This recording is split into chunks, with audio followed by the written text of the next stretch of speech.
He was the divine demon, a monster so powerful his sword was said to split the heavens themselves. The entire martial world feared his name until the day he finally died. But instead of disappearing, he reincarnates in the body of a sickly guy from a fallen family. Now the strongest martial artist in history is trapped inside a weak body, slowly losing its mind. Surrounded by enemies, mocked by everyone, and haunted by madness itself, he must rise once again from the bottom. One day, a massive bloodbath occurred. The protagonist stood among the slaughtered, blood-drenched people. He found himself facing his remaining 3 opponents and abruptly drew his sword from its sheath. Namgung exclaimed, "This freak is clearly exhausted now." He is the head of the Namgung clan. Beside him stood the abbot of the Shaolin Monastery, Gin, and the leader of the Huaguang Mountain sect. Namgung shouted that they must kill him right now. Qian exclaimed that now only they remained. He glared at them menacingly and raised a wind. At that moment, Gin tensed up and exclaimed, "A spell that means endless life or endless light," which is why Buddhists often use it as a greeting, wishing each other longevity and radiance. He shouted for everyone to prepare and came face to face with the protagonist. He struck him with incredible force, causing Jin to fall to the ground and scream, "May he be damned, divine demon." He used his great Buddha palm and directed a bright magical light towards Qian. Qian had expected such a bright flash and easily dodged the attack. Gin was surprised and asked, "What?" Qian exclaimed that they would kill him first,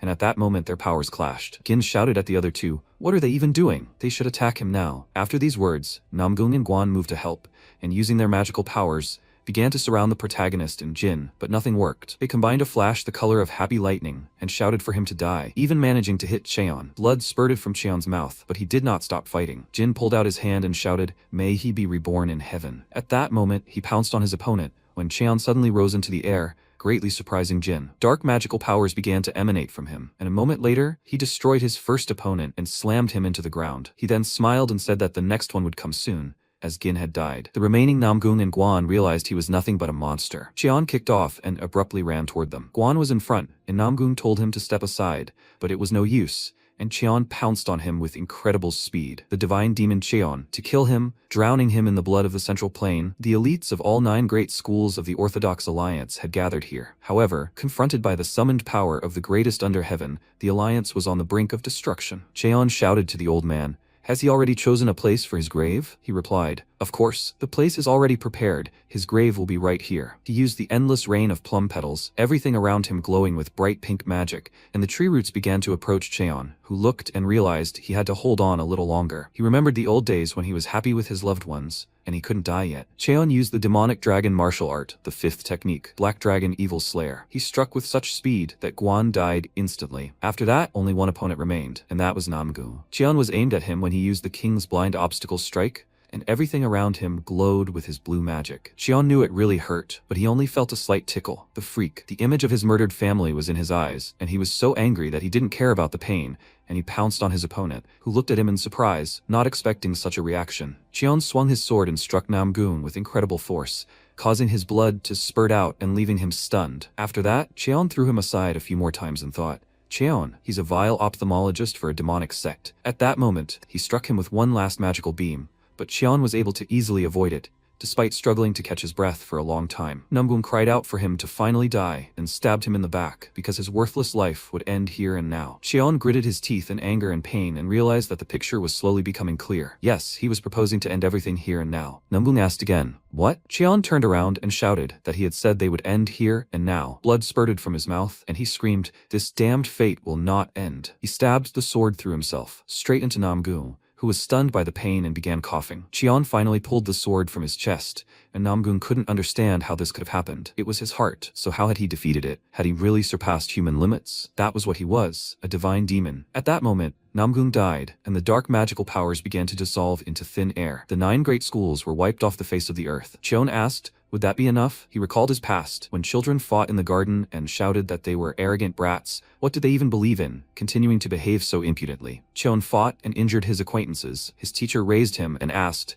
He gave them a good beating. His life flashed before his eyes. It was a long time ago. How strange it was to see his mentor's young face again. Yes, his path in the world of martial arts began right here. Initially, he simply tried to survive every day, but then he had to wander the world, relying entirely on his sword. To survive today, he had to kill someone, and so the endless cycle of meaningless deaths continued. Is there even any meaning to such a life? Is life really that fleeting? The girl told him she understood how he felt. She, too, argued with people in the marketplace every day, and if he didn't see everyone as his enemy in this place, he wouldn't last long here, and calming her younger brother and sister every time they begged for special side dishes was no easy task either. But in moments like these, they looked incredibly sweet. When her parents passed away and she gave up, they gave her the strength to live, so she could start a new life. She asked why he couldn't find the same meaning for himself, to find the will to live. He screamed because he wanted to live with them, but they became the reason for life, for someone who knew nothing in this world except killing. He raised his sword again for action, and this wandering life without a home began again. What was the meaning of his life? He recalled the facial features of that very girl, and tears welled up in his eyes. He began to cry and realized they had already been here. The path of slaughter he had walked alone for 15 years. Despite his sword becoming dull and countless wounds appearing on his body,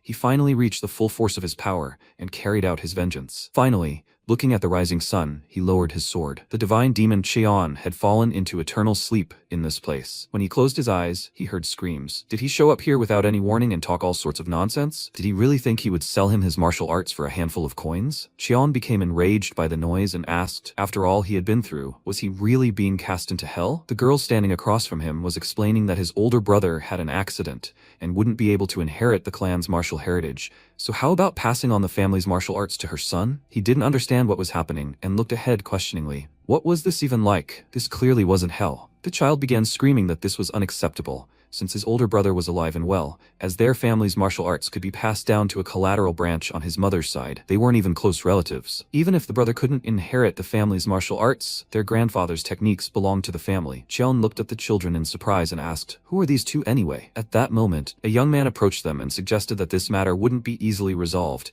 and that he would make a proposal. Cheon asked again, "Proposal?" He replied that he had heard that the Yeomwa family was in such dire straits that he had difficulty feeding even these two children, so he would bet money, and his stake would be the family's heritage. Then they'll fight, and the winner will take all. What does he think about this? And his little brother started shouting, "What is he talking about?" Because of his madness, their older brother couldn't even start training. Does he really think they'll fall for such an obvious trick? The boy chuckled and said they were talking too much, when Cheon suddenly asked in surprise, "Who is this Munjin?" His brother and sister were dumbfounded, and Cheon announced that he was the divine demon Cheon. At that moment, there was an awkwardness between them, and no one understood what was happening. At that moment, his interlocutor asked again, "What? Who is he?" Cheon replied that he was dubbed a divine demon. He asked again, "A divine demon? This is no longer funny. Why doesn't he go further and call himself the Lord of the Underworld? This guy is the second son of the Blue Flower Trading Guild, Dobo." The children also didn't understand why he said something like that right now. His sister was also angry, and at that moment, people assumed that his mania was getting worse day by day. With such a family heir, the fate of the Yeomwa clan was already sealed. She says these words out of her family affection for them.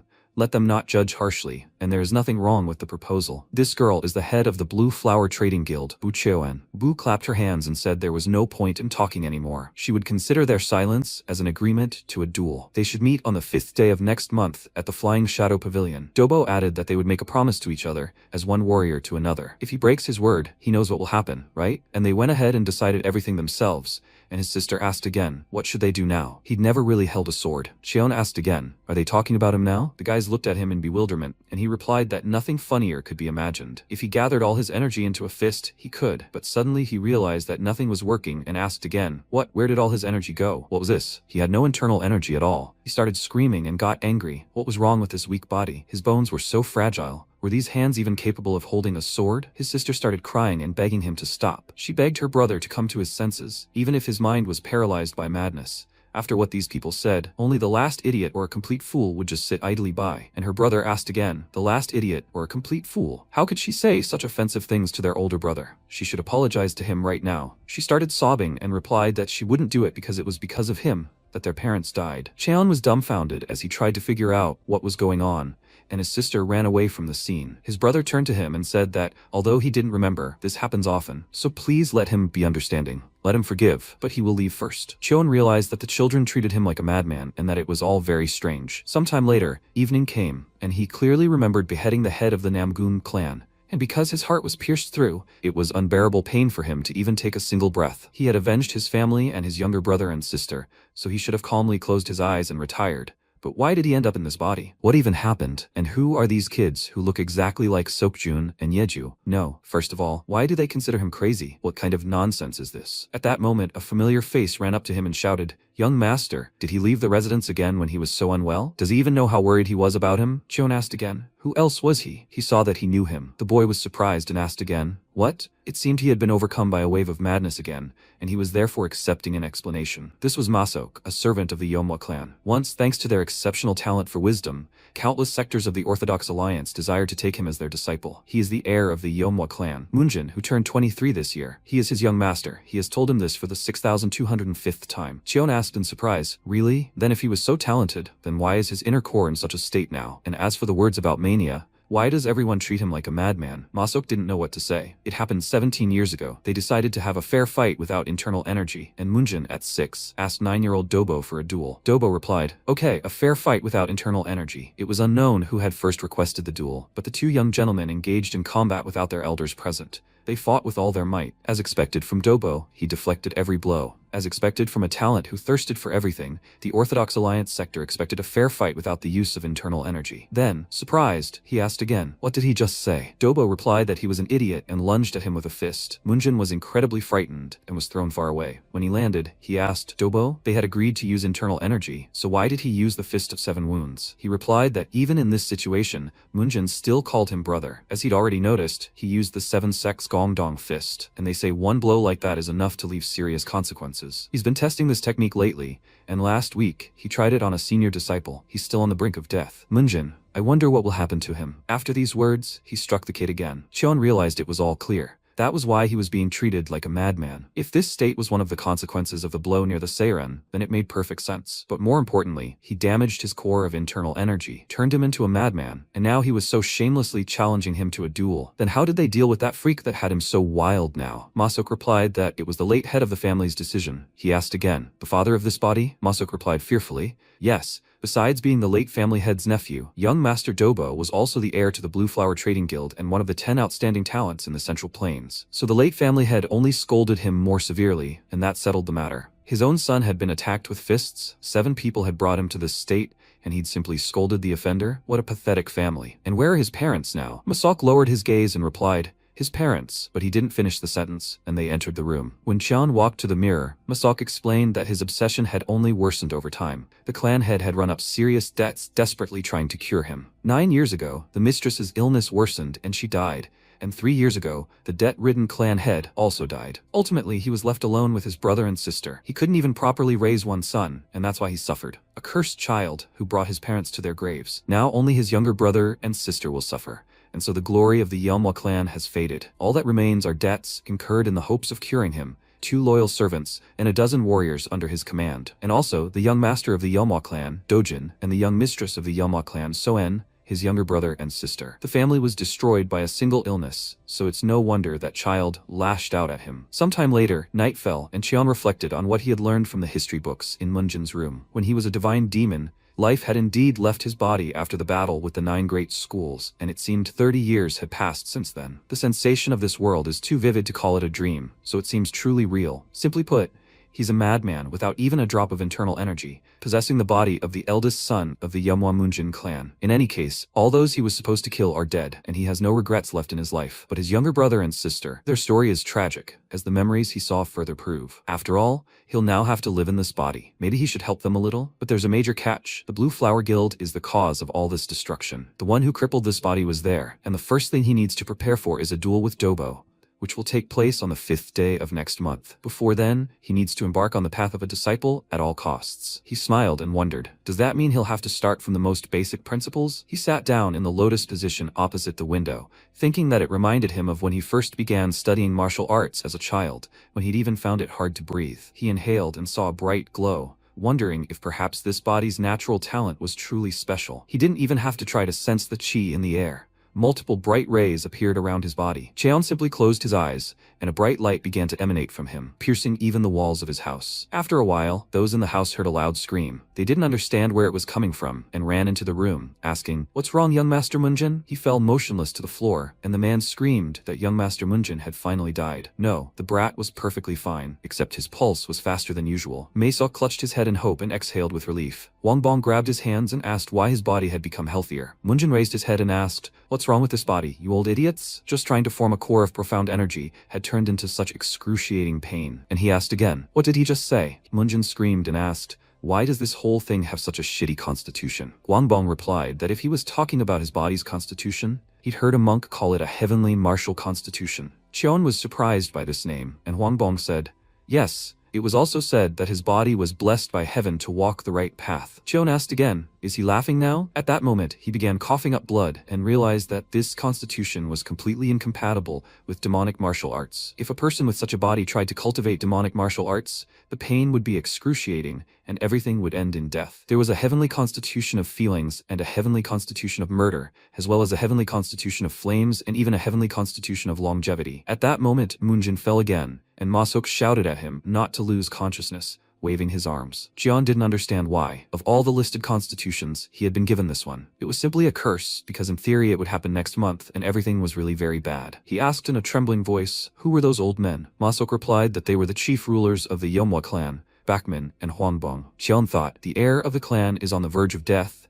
and they have such expressions on their faces. Huangbong said that the young master's condition seemed to be worsening every day, and he thought they should prepare their hearts for the worst. Qian reached out to him, his trembling hand angered by his words. They shouted at him not to move anymore, but Qian decided to fight, because he didn't want to die at all. After a while, it started raining, and Masok, who had met Qian, shouted, young master, he's been lying in his room for 3 days straight. Wait, is he sure he's okay? Qian thought about how he'd been bedridden for 3 days, and that with this damned body, he'd die before the day of the duel arrived. He told him to turn down the volume, saying that he was making him look bad, and more importantly, if he was going to the duel, he'd need a sword. He should bring him some swords now. Masok looked at him in bewilderment, then said that they were currently in such a situation that they might not have anything to eat tomorrow. So where would they get the extra coins to buy a sword? Cheon asked irritably. Is there really no money left in this damned house? Masok replied yes. They were currently having to borrow money from the money-lending house of occultists, Chain and Tiger Claws. Because of their incredibly high interest rates, their debts had become enormous. Cheon thought that this was truly a fallen family. It seemed like he would have to solve his financial problems first, right? He asked again. I see. In that case, asking for a little more debt would really be a big deal? Masok was surprised and asked, what did he mean? Wait, was he going to borrow more money? Was he seriously talking about this now? Cheon ordered him to stop wasting his time and go and send a message to those old men. He should also write that he was going for a walk. While a thunderstorm raged outside,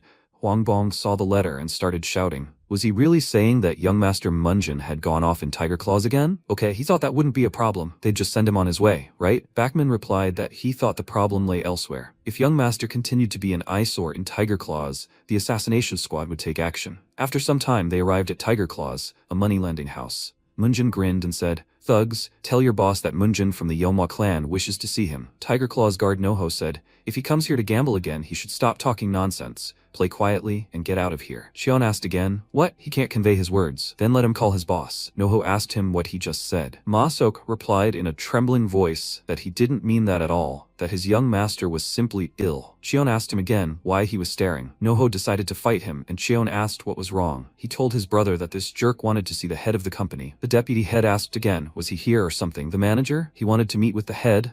But why? Cheon replied that he was going to borrow some more money from him. The guy said so he was their client. He was the deputy head of the Tenacious Tiger cohorts named Junbo. If it was about borrowing money, he didn't need to meet with the head. He should go inside. Cheon and Masok followed inside, and a crowd of guards escorted them. Masok told the young master to please come to his senses and go home, because he didn't like this whole idea. Cheon replies that they've already come so far, so why does he keep asking him to come back? Masok replied that a few days ago, the tea house owner, Madam, saw one of the leaders of Tenacious Tiger Claws get into a fight with a scoundrel, and in the blink of an eye, he sat on his chest, beating him on the spot. He heard that he was an incredibly skilled martial artist who had mastered the double-killing technique, Great Heaven Killing the Moon. He asked again, what did he say? Double killing what? He replied, double killing technique, Great Heaven Killing the Moon. Cheon asked again, so what? What did he think he should do? At that moment, one of the opponents said he saw that his servant had quickly figured out what was going on. But what could he do? It was too late for him to go back. Cheon tensed at that moment, and one of them raised his fist, signaling that they could begin the fight. Cheon asked again, so he had planned to do this from the very beginning? He replied that there was no way he could have killed the eldest son of the Yomwa clan at the main entrance,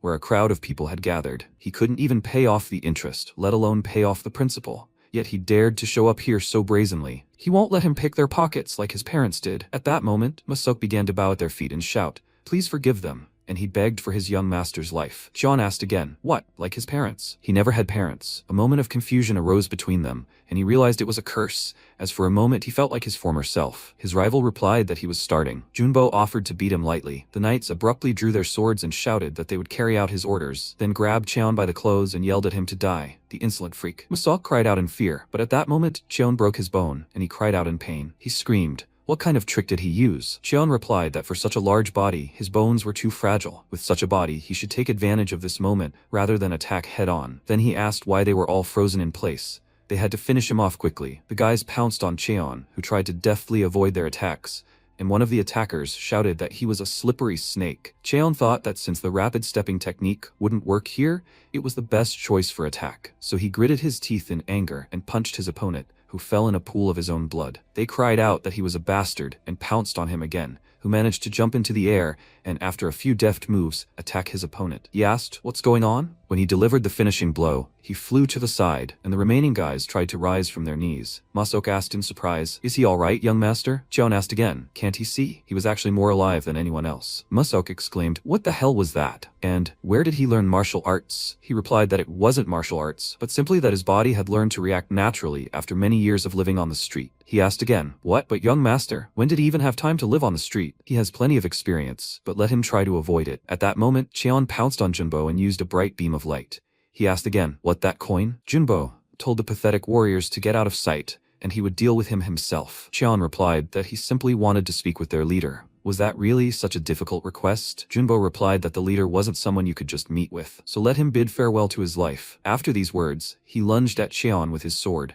and moments later, a bright flash of light erupted between them. Cheon managed to block this attack with his chopsticks, which surprised Cheon. Cheon thought he brought them as a substitute because he didn't have swords right now, and they were very useful. A flash of light erupted between them, and he realized that, as expected, they were using martial arts he'd never heard of. When he clenched his hand into a fist, he realized his opponent had opened up and struck him in the arm. He cried out in pain as a huge stream of blood began to seep from his vein, and he thought that not only had he blocked him with chopsticks, but he was also using them to attack. He was a terrible person, and at that moment, Junbo threw his hand aside and began cursing. Cheon said that if he continued to underestimate chopsticks, he would soon bleed. With these words, he pounced on his opponent and dealt several blows. Junbo couldn't understand. Wasn't he a madman without a single drop of internal energy? How had he suddenly achieved such a profound mastery of weapons? Was this really Munjin from the Yeomwa clan whom he knew? Cheon said he'd heard their family was deeply in debt, so he was a little curious about their kind. But he, with such superficial abilities, dared to brazenly extort money from them? Junbo was startled when Cheon brought the tip of his sword to him and approached. He replied that in that case, let him show him a taste of the martial arts he had looked down on. Junbo asked again, "What? When did he ever do that?" He exclaimed, "Enough jokes," and used the double killing technique, Great Heaven Moon Slaying. Cheon realized that those who had slapped him might be joking around, and at that moment, Junbo himself fell under attack. Cheon pounced on him with his fists, and Junbo couldn't understand how he'd concealed such strength until now. When Cheon punched him, Junbo exclaimed in a trembling voice, "How will he cope with the consequences?" Cheon replied that he hadn't come here to listen to threats, and if he says what he wants to hear, he might live a little longer, so he'll repeat his request once again. Will he lend him some more money? After a while, Cheon looked up and realized he hadn't had this much fun in a long time. Masok shouted, "Young sir, with such fragile health, smoking tobacco is bad for him." Cheon muttered, "What a waste." When they sat down to talk, he asked what exactly they were interested in. He replied that, basically, he wanted to know why they, the idiots who never work at a loss, had suddenly started supporting the Yeomwa clan so zealously and without any collateral. There was clearly some malicious intent at work here. The man replied that he was mistaken, young master. What kind of malicious intent could there even be? Cheon asked again. Seriously? He could hear the gears turning in his head even from here. Let him think about this carefully. If he shoved more than 12 dice down his throat,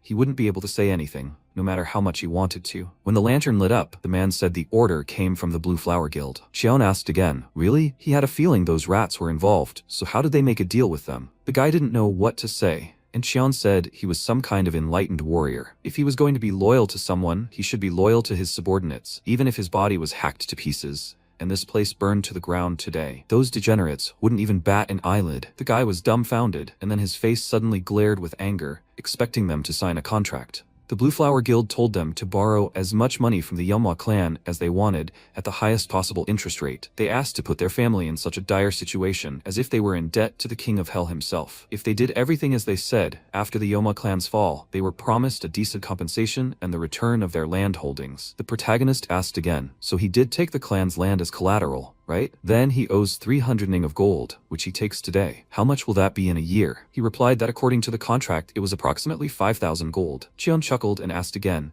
what are they? Clowns who know how to make people laugh. Well, okay, now they'll move on to another question. Who are they? He asks about the freaks who provide them with protection. The guy said they are part of the unorthodox forces of the Four Heavens, a squad of shadow assassins. The elder asked again, a squad of shadow assassins? Was such an organization part of the Union of Four Heavens? He replied that he heard they joined recently. The Union of Four Heavens is a vile company. And at that moment, Masok whispered in Cheon's ear, young master, is he talking nonsense again? As if he'd ever crossed paths with him? Cheon asked him not to mince words, as he was too lazy to explain. But why hasn't the freak he sent for the money come yet? The guy asked him to wait a little longer. After some time, the guy came running with a chest of money and shouted that there were exactly 300 nyans in it. Cheon was surprised and said that this was just fine and that was enough. He called Masok and said he wasn't leaving. Masok asked again, was he really going to borrow more? Cheon said he should stop flapping his tongue and just take the money. After a while, a heavy rain began to fall and everyone went outside. Cheon asked them not to forget to record this loan in his ledger. As soon as he dealt with their large clients, the Blue Flower Guild, he would come to pay off all their family's debts. And apparently, they were freaks, and were also shaking money out of ordinary people, and they should shut down this business. If they crossed the line, he would bury them alive. Junbo replied that he would remember this, then sighed with relief and thought that they would see who would be buried alive first. The crazy young master from the Manhwa clan had really surprised everyone today. Sometime later, Cheon arrived home, and his friends ran up to him and started asking if he was bleeding. He replied that it didn't belong to him. He asked what had happened in the tiger's clutches. He replied that he simply went and borrowed some money because he had heard that life was hard for them, and they also needed to feed the Manhwa clan warriors well. They couldn't allow even those who had remained with them to run away. Masok held the chest with trembling hands, and the elder asked them again, did they steal this money from somewhere? Those moneylenders would never have lent them money. Before leaving, he told them to properly record everything in the ledger, and he, the elder, simply needed to focus on making sure his younger brother and sister had clothes and food. Please, let them try their best. They listened silently to their master, and one of them said,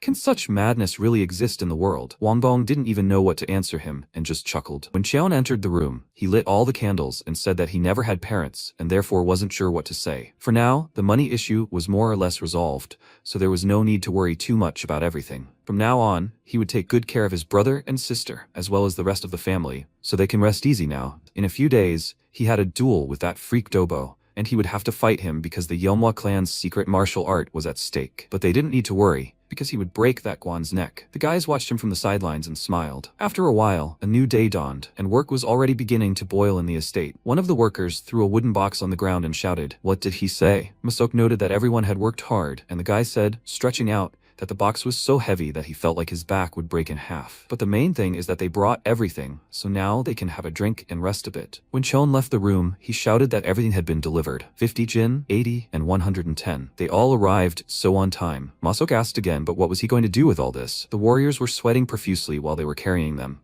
Cheon opened the box and saw the sword, wondering what he thought one could do with a sword. Of course, one should wield it. He grasped the sword in his hands and thought that first he should start with the easiest one, 50 jen a day. When he tried to lift it, he dropped it right to the ground because of its weight. Masok asked again, was he planning to swing such a heavy thing? Although he had foreseen this, he never expected that he wouldn't be able to lift even the lightest sword. This body was too rotten, but he couldn't give up. His entire body trembled, and he repeated that even if he had to grab it with both hands, he would lift this sword no matter what. And stop looking at him. Let him go and do what he ordered him to do, and let him cook him meat dishes from now on. Masok remained silent, and after a while said that he was simply worried about him. When Cheon began swinging his sword in his room, he realized that he had exactly 2 weeks left until the duel. His current practice was the heavenly martial constitution, and it was completely incompatible with the demonic arts his teacher had taught him. Therefore, his last remaining option was the technique imparted to him by a close friend of his teacher, the 9 Swords spell. He swung his sword and used this technique, knowing that now it was his only way to survive. He concentrated and prepared for battle. After some time, Dobo waved his wand and declared it amazing that Munjin had defeated the Tiger Claws gang. His subordinates replied that, according to the reconnaissance squad,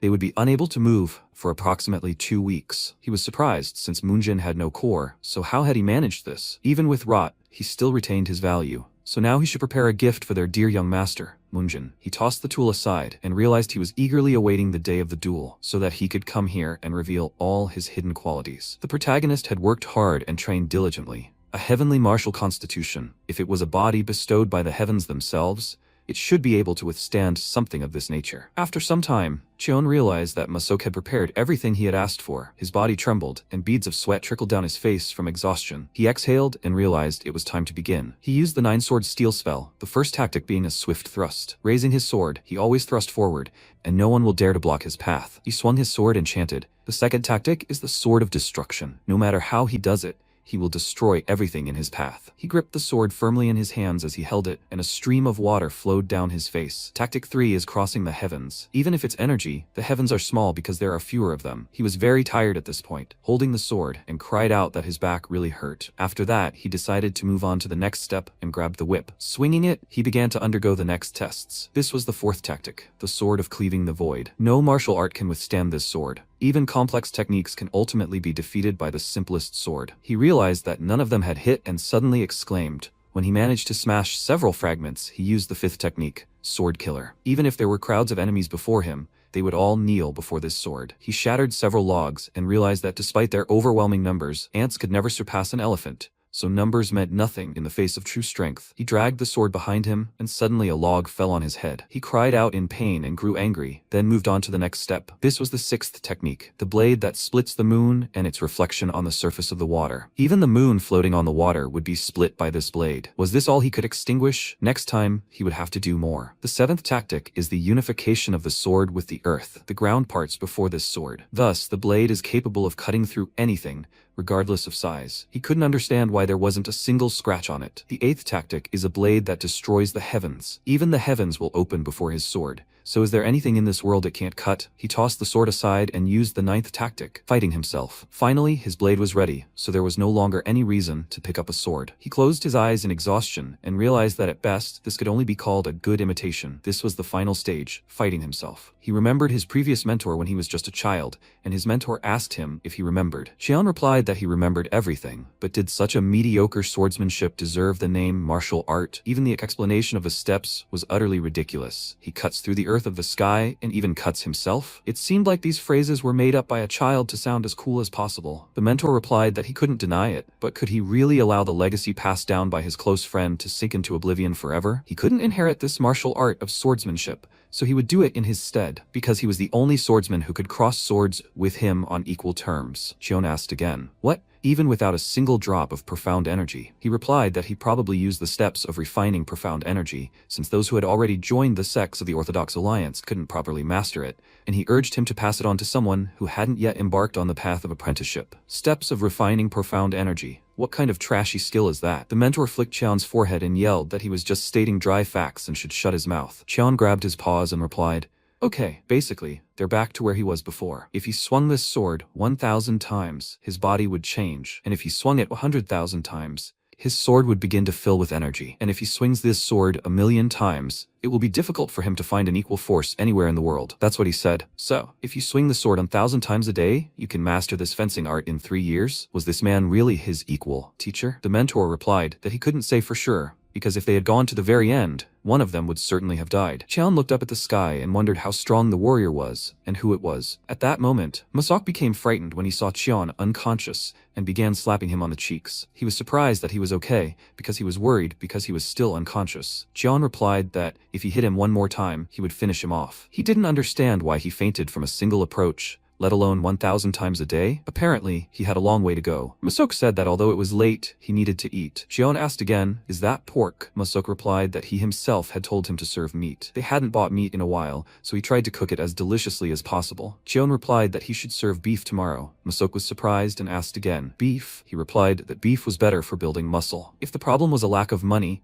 then he should take as much as he needed from the moneylenders and give it to the manager so he wouldn't worry too much because he would have to borrow more money later. And until he and Dobo fought, he would eat only meat 3 times a day. He asked again, "By the way, young master, since when did he master this martial art?" Cheon wondered, why is he asking? Was that so strange? Indeed, someone who was unable to behave like a normal person suddenly began studying the art, They would also think it was strange. Masok replied, no, he was just a little surprised. He thought he knew nothing about martial arts. But suddenly, he smashed the bandits with a tiger's claws and set out to master the terrifying art of swordsmanship. Cheon swallowed and replied that he'd already told the kids this, so he'd tell him too. He wasn't really a son of this Munjin house. His true identity was a divine demon. Masok exclaimed that if he was going to spout nonsense, he'd better refrain. As for his fears, he was worried that he'd lose his memory again, as if he'd become a different person and suddenly vanish without a trace. But couldn't he say he intended to abandon the Yeomwa clan? Chon replied that he would never leave the family, at least not until the Yeomwa clan became the best martial arts family in Sacheon, and he had nothing better to do.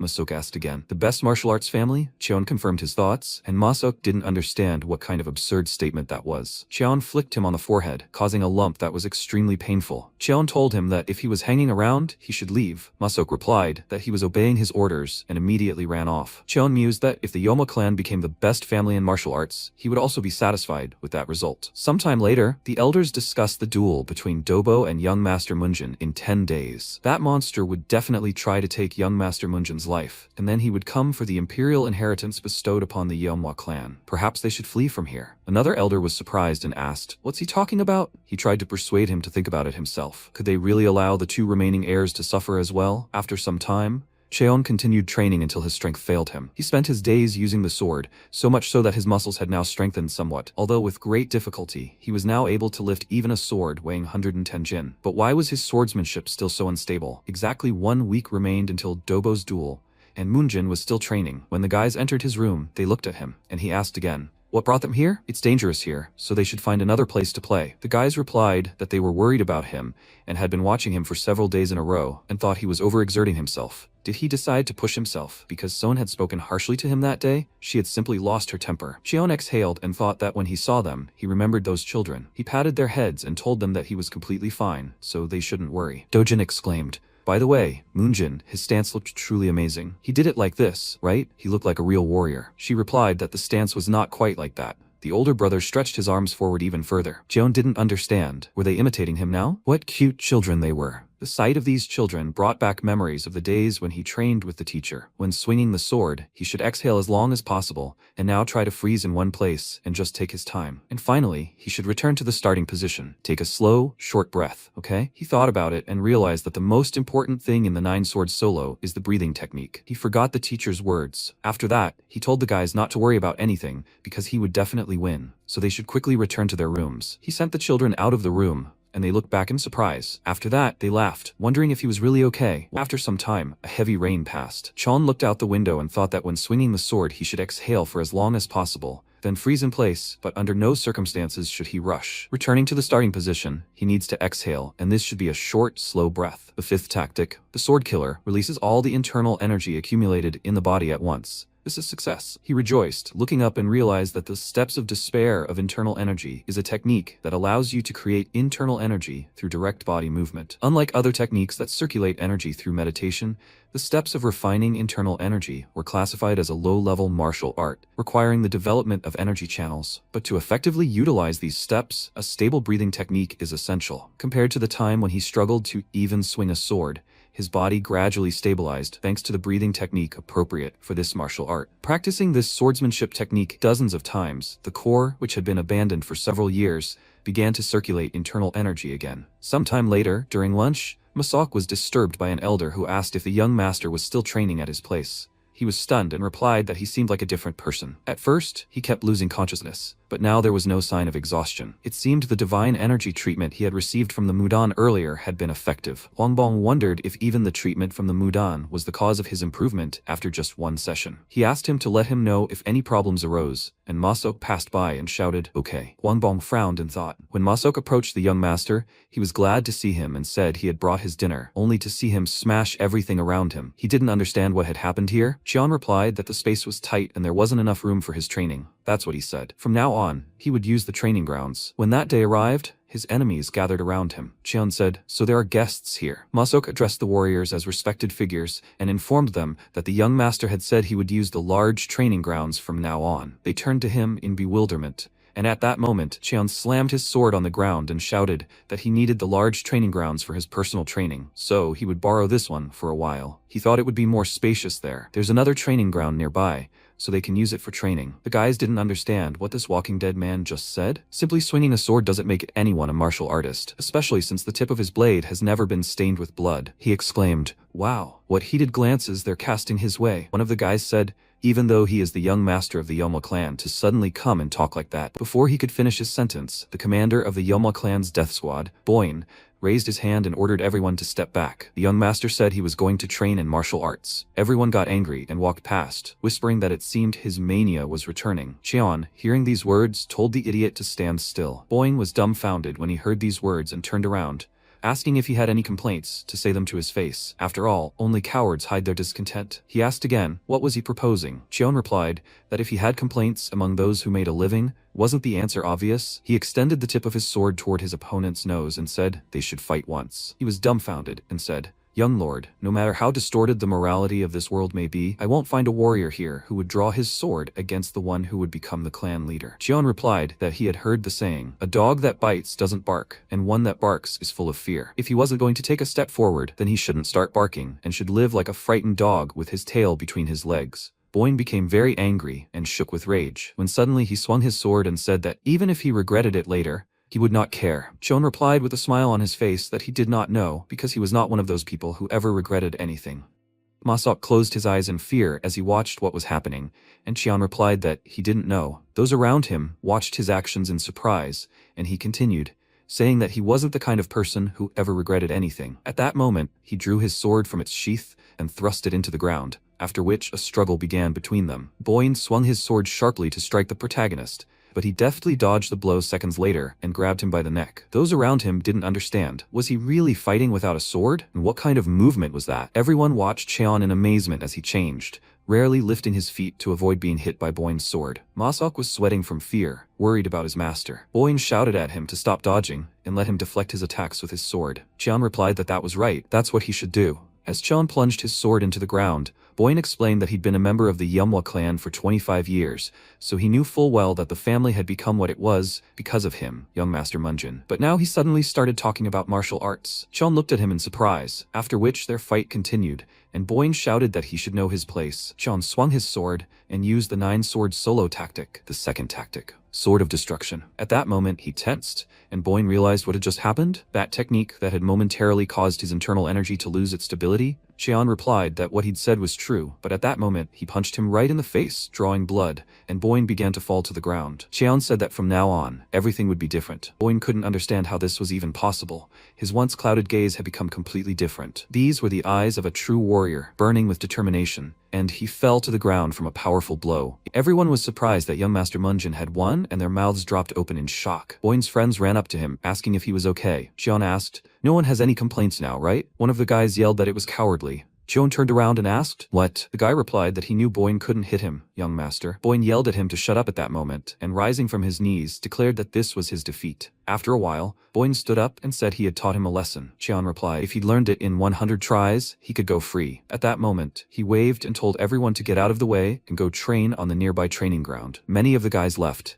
leaving the training ground to the protagonist. He turned to Masok and told him to leave too. Masok looked at him in surprise, and then evening fell. One of Boyne's friends started screaming in anger. He might be their master, but weren't his actions too much? Why had he let him get away with everything? Boyne asked again. Who else had ever shown mercy? He thought he was already 1 foot in the grave. His friend asked again, "Is that true?" He replied, "Does he look like the type to lie?" The guy replied that he didn't mean that, and Boyne said he didn't know what happened, but their crazy young master had received a chance granted by heaven itself. He wondered, a chance granted by heaven itself? And when had he managed to do that? There had been no reason to do so. Masok stood silently and said nothing. In any case, young Master Munjin had changed, so everything would probably be fine now. After some time, evening fell, and the elders began discussing the duel with the Blue Flower Guild tomorrow. Bakman turned to Huangbong and asked if he knew how many years had passed since they joined this clan. Huangbong replied that it had been about 37 years. Bakman noted that this was quite a long time. In his younger years, the Jute Flame Emperor was truly an unrivaled warrior. He appeared in the Jianghu alone and even the clan at the top could not deny his martial prowess. Hadn't they sworn to dedicate their entire lives to his light? However, now he had broken that oath. Bachman replied that they simply needed to somehow continue his lineage and martial legacy. Wangbong replied that he knew this and didn't need to convince him of it. For 17 years they cared for the insane young Master Munjin,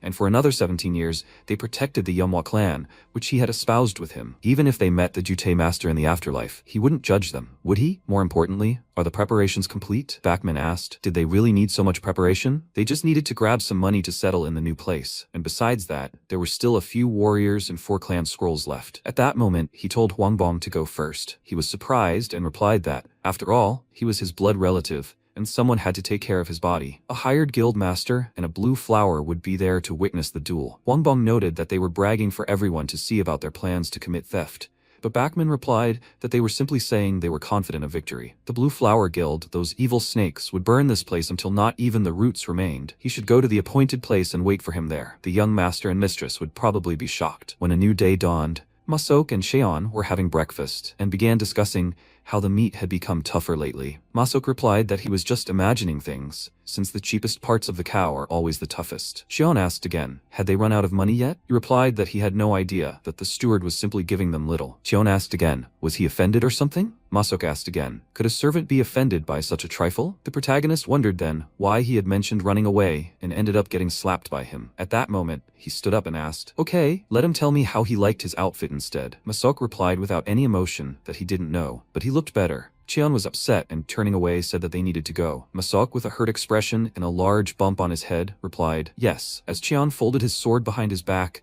he met some elders along the way, who asked if he had decided to go. Cheon replied, Elder Bachman, please don't tell him that too has come to spout nonsense about wealth. Bachman replied that he hadn't even considered doing that. And Cheon asked again, oh really? Well then, let him wait here. He'll quickly dispatch those damned thieves in return. He replied that he would go with him, and an awkward silence ensued. Cheon realized the old man was very worried about him, but he would crush his opponents no matter what. Maybe the problem is that old people are naturally overly nervous about everything. Finally, when they reached the gate, Cheon confidently told everyone to follow him. After a while, a crowd of people gathered in the arena. This was supposed to be a duel to settle the dispute between the Blue Flower Guild and the Yeomwa clan. Those who wanted to place bets could hurry here. People were wondering what the betting odds were. Both men were neck and neck, so if he bet on the winning side, he would get half the payout. That sounded pretty good to the average person. They were discussing whether, if it was a martial arts match, it wouldn't be better to bet on the Yeomwa military family rather than the merchant guild. One of them decided to bet 2 nans of silver on the young master of the Yeomwa family. At that moment, people began shouting when they saw the young master and looked at him questioningly. Cheon walked confidently, nibbling on a sweet candy. The guy about to place a bet asked himself if he could cancel his 2 nans of silver bet on the Yeomwa family. Cheon grinned and told Bachman, watch it. He said he wasn't late. Bachman replied that he was eating so much before the fight, which was a bit improper. At that moment, a girl with an umbrella approached them and remarked that they hadn't seen each other in a while. It was Boo, who said that since he was her blood relative, she would ask again. Should he insist on this fight? He asked again. What? She said that the Yeomwa family challenged first. They don't have the talent for it, so why resort to something so reckless? Apparently, the rumors about his mania worsening were true. Cheon continued eating candy and thought, let everyone just look at her.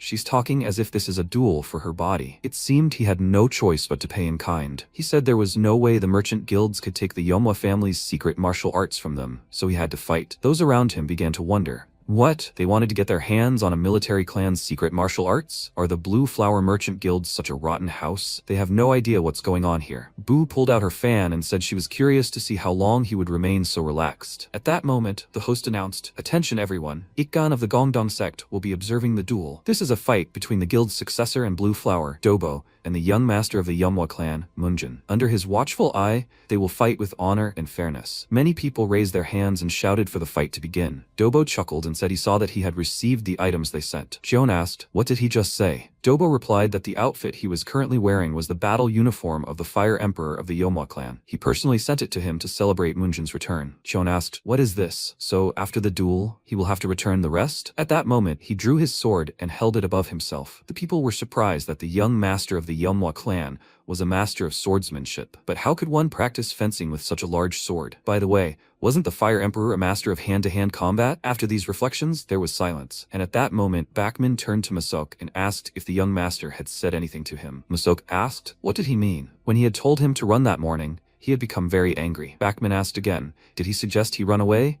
He replied that he was just joking, and, frankly, he was confident of the young master's victory. Although, with a trembling voice, he wondered if it would have been better to run away. No, the young master had changed, so he should give him a chance. But did such sudden changes happen? Bachman wondered if madness could be contagious, looking at Masok's strange behavior. At that moment, Itgon shouted, "Are you all ready?" Cheon frowned, and Itgon exclaimed that if both sides were ready, they would begin the fight. At that moment, he created a loud sound to begin the fight, and Cheon immediately rushed to attack his opponent. Dobo was surprised by his sudden movement, and a fierce battle broke out between them. The people around him couldn't understand why he was so fast. Hadn't people said that young Master Munjin had become more insane? He had heard that he had never even studied martial arts, so where did he get such strength? Dobo tensed when he realized his situation, and growled that they would see his abilities. A day-old puppy. He reached out to Cheon, and they began to fight. When Cheon received the first blow to the face, blood spurted from his cheek, after which they both moved to another place and found themselves facing each other. People shouted with joy at the sight of such an amazing fight. Boo, watching from the sidelines, thought that this surprised her, as she didn't expect Munjin to be so firm on his feet. However, compared to the martial arts Dobo had accumulated so far, he was a mere blank. Cheon struck his opponent's hair with a sharp sword, cutting off numerous clumps, and they continued to wrestle. When Cheon swung his sword, Dobo struck the ground so hard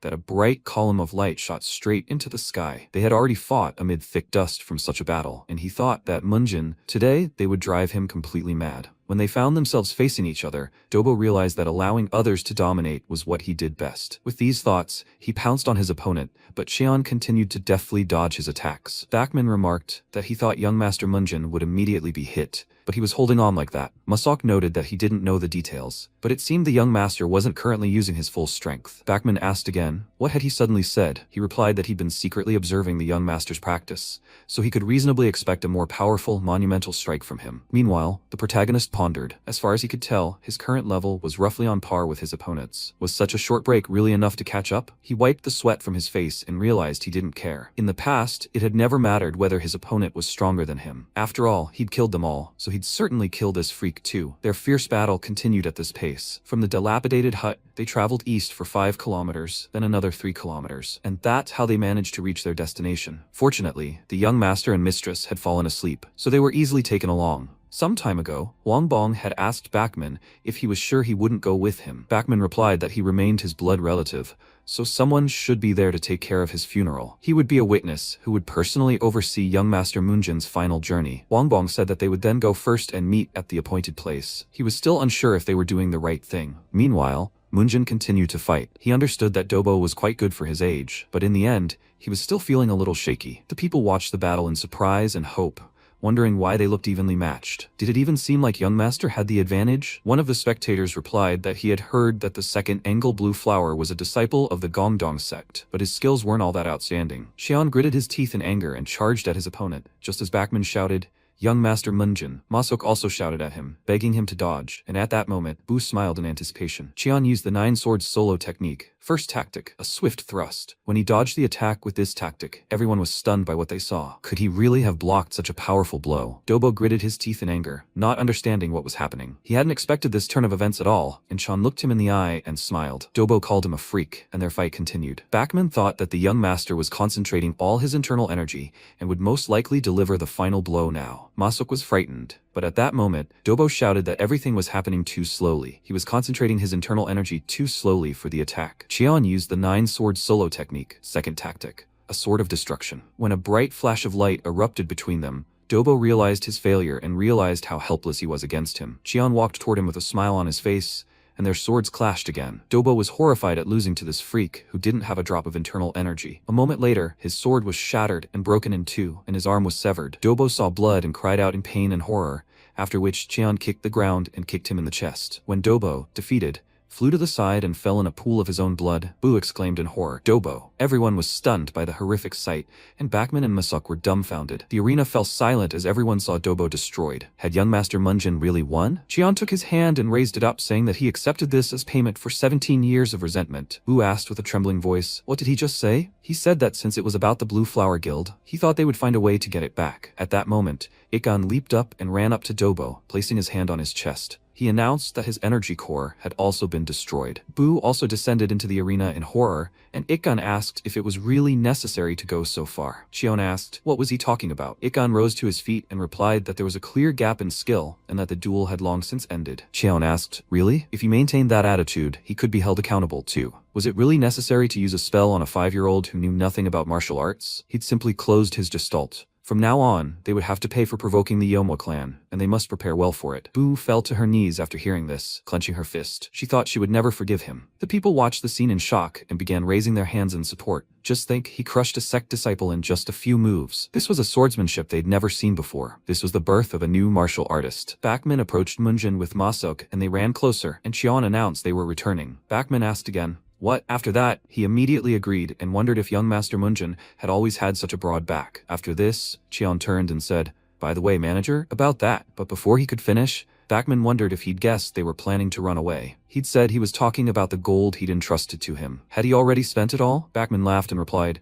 of course not, there's only a little left. Cheon said it looked like he'd have to look into the chain again, and the tiger's claws had gotten tougher lately. And one more thing, regarding Elder Wangbong and the other warriors, he didn't care if they decided to leave the clan. But if they tried to separate him from his younger brother and sister, they'd have to put their lives on the line. Meanwhile, Wangbong was with the young mistress and master, away from their clan. Soan was saying that today was the day of her elder brother's duel. How could he act like that? Dojin was also displeased and said he'd never forgive him this time. Wangbong asked them to stop and let him read the message that had arrived via carrier pigeon. When he read it, he explained that they were in a difficult situation. Munjin had won the duel, their escape plan had been discovered, and they must return immediately. The protagonist said thoughtfully, by the way, since they're on the topic of money, he thinks it's time to deal with the debt trap. Bakshin asked, the debt trap? He replied, right, he's talking about those idiots from the Bangho sect. He didn't think it was time to resolve this issue. He'll take care of everything himself. He, the manager of Do, must return to the residence. He replied, but still, he thought, even though the duel had shown that the young master wasn't the same as before, he still had some time. The next second, MC said, old man, he worries too much. He held out his hands and told him to try not to get involved with the Sosal sect squad under any circumstances. He replied, oh my good. He left. After that, Masok approached the protagonist and asked, young master, is he really planning to go to the Bangho sect like this? He folded his arms and replied, that's right. He doesn't want to put off the troublesome work. Then he turned around and, smiling, added, Masok, he just needs to stay behind his older brother and not worry about anything. Did he understand? He answered in the affirmative. After some time, the Bangho sect money lending house. Junbo walked forward and asked, oh, is he here already? He thought that he really never thought he would see him again. He can't believe he crippled that idiotic second son at the Chonghua Merchant Guild. Then the protagonist said that he came to pay his bills. He walked further and added, it's kind of quiet here. Has their business gone down the drain or something? He replied that it's not like that. It's just that most of the players went to watch his fight, young master. He asked, everyone went to watch his fight? They guys must have bet on his fight too, right? The next second, Junbo and several of his subordinates bowed sharply. They shouted that they were apologizing. They didn't mean to be disrespectful, and he walked forward and said that he was sure they realized that the chances of him winning were higher,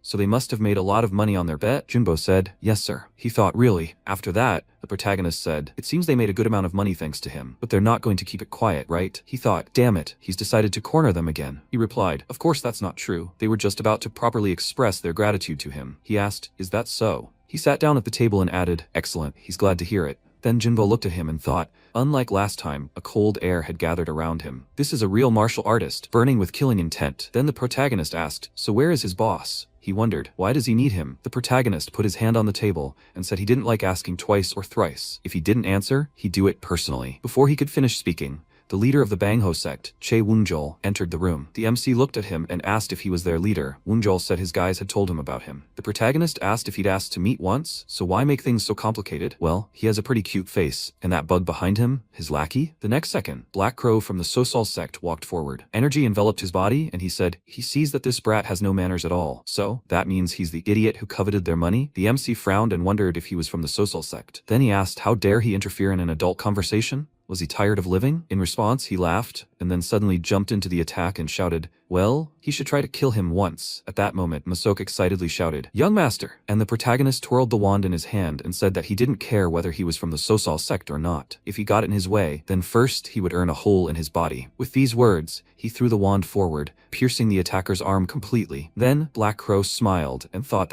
he was some kind of little idiot, but he was quite an unusual guy. Then he said that he couldn't believe he pierced his arm with chopsticks. What an interesting kid. MC noted that this was not what he wanted to hear from a green idiot like him. The next second, Black Crow jumped into the attack again and told him to keep his nose in the air. The protagonist also moved forward, but with a sharp jump, he managed to dodge Black Crow's attack, whose fist punched a hole in the floor. From above, the protagonist asked what he was looking at. Black Crow looked surprised and then spun around sharply, slamming his hand in front of him, but the protagonist managed to dodge to the side and then smirked, and the attacker thought, "What the hell? How did this brat manage to dodge his attack?" Then MC declared that he would make another hole. Black Crow caught the stick flying towards him, but the momentum had already pierced his body. He dropped to one knee, while bodily fluid dripped from his injured eye. The protagonist approached him and asked, "How is it? Is the air flowing well?" He shouted. What an idiot. Now that he touched him, the brothers from the Social Sect Squad will begin their action. He asked, "Oh, is that so?" He shouted that now his family and subordinate wouldn't be safe either. But the next second, the protagonist added a kick to his face and asked, "Social Sect? Let him come if he has the courage, but first he will kill him here." He screamed. "He must wait. He will give him everything, both his wealth and his concubines, but please, he must spare his life." The protagonist asked, "What? He suddenly wanted his life?" He didn't need his concubines, but he liked the words about wealth. Black Crow shouted that everything was in Daochang. That is, he would definitely bring him here. He replied, "Okay, that's the right approach. But if he suddenly doesn't return, then he will have to breathe through an additional hole that he will punch in his face." He shouted that he will definitely come back. Then the protagonist looked at the head and said, "Now how about we start the debt write-off procedure again?" The next second, Woonjol fell to his knees and began bowing, begging him for mercy. The MC came closer and asked, "Him too?" He looked up at him and shouted that he would give him all his property. The protagonist asked what he was talking about. Everything that belonged to him was already his. He was surprised. What was he talking about? He replied that if you take the 7,000 Nyang profit they took from ordinary people and add the cost of their lives, the idiots who constantly interfered in the affairs of a military family, wouldn't that amount equal his entire fortune? He said that in that case, he would give him his entire fortune. But the next second, the MC left a hole in the man's head and noticed that he didn't understand human speech at all. Why did he keep repeating that he would give up what was already his? Then the leader fell lifeless to the ground, while those present watched perplexed. Then the protagonist turned around and asked when the next person in line after that idiot would arrive. Junbo stepped forward and said he was the deputy head. He asked, He didn't know. Then Junbo bowed and shouted, "That's right. He's asking, please. He must spare his life. From now on he will live a righteous life, so he begs him to give him a chance." And the protagonist sat down at the table and folding his arms, said, "Well fine, he can live." After that, he placed the documents on the table and asked, "So what is the current net worth of that dead man? If you add up the value of the house, the kyoban, and all the cash, it comes to about 4,000 nyang in gold." "Then what are the assets of the moneylending house?" Junbo raised his hand and said, "Taking into account all the establishments, at least 10,000 nyang in gold, and a separate payment of 500 nyang in gold to the Sosal sect must be made this month." Then MC began to read the document and said, "Okay, they'll look into it. The entire fortune of the Bangho sect leader is 4,000 nyang,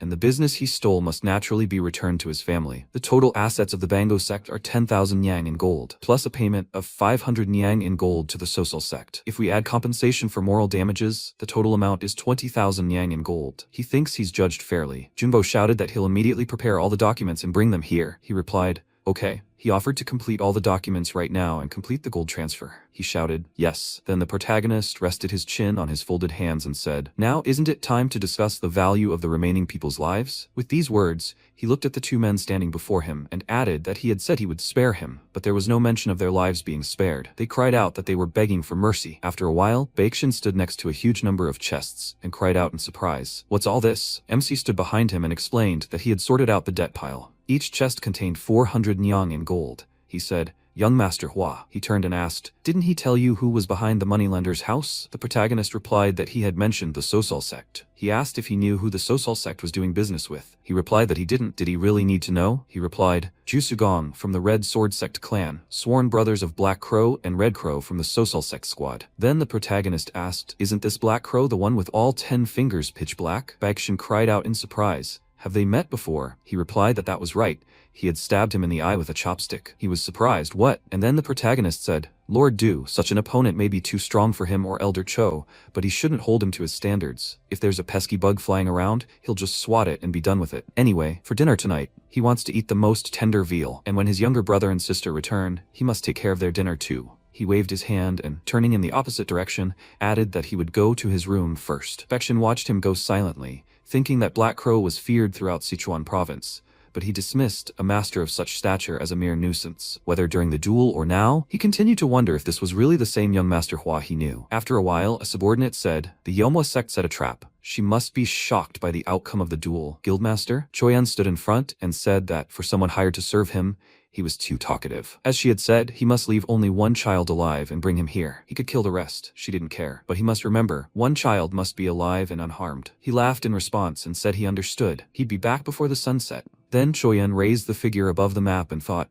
Huamujin. She would tear apart everything he held dear, right before his eyes. The Yomwa sect had once enjoyed its own era of glory. Countless martial artists, captivated by the personality and skill of the man dubbed the Fire Emperor, filled the training grounds. Even the noble Tang family of Sichuan held his talent and character in high esteem. In just one generation, the Yomwa sect had established itself as a military family no one could ignore. It was a time when even renowned masters dared not touch the warriors of the Yomwa sect, and when they appeared on the streets of Seochang, all the residents greeted them warmly. But after the Fire Emperor's death, during the process of transferring the position of head of the family to his successor, the entire world discovered the latter's incompetence. Thus, the Yomwa sect gradually declined, and even those who had sworn allegiance began to renounce it one by one. The image of the Fire Emperor who once commanded the world. To the sects of the righteous path, he was a great hero. To his enemies, a master capable of suppressing anyone. He truly was a hero for the ages. Baekshun wondered, why did the back of the retreating young master now remind him of the image of the Fire Emperor? The next moment, he heard someone calling out loudly for him. He turned around and, noticing his subordinates struggling to catch their breath, asked, "No, why are they here? Wait, why is it only they? Where are the young master and mistress?" One of them shouted that assassins sent by the Chonghua Guild had suddenly attacked them.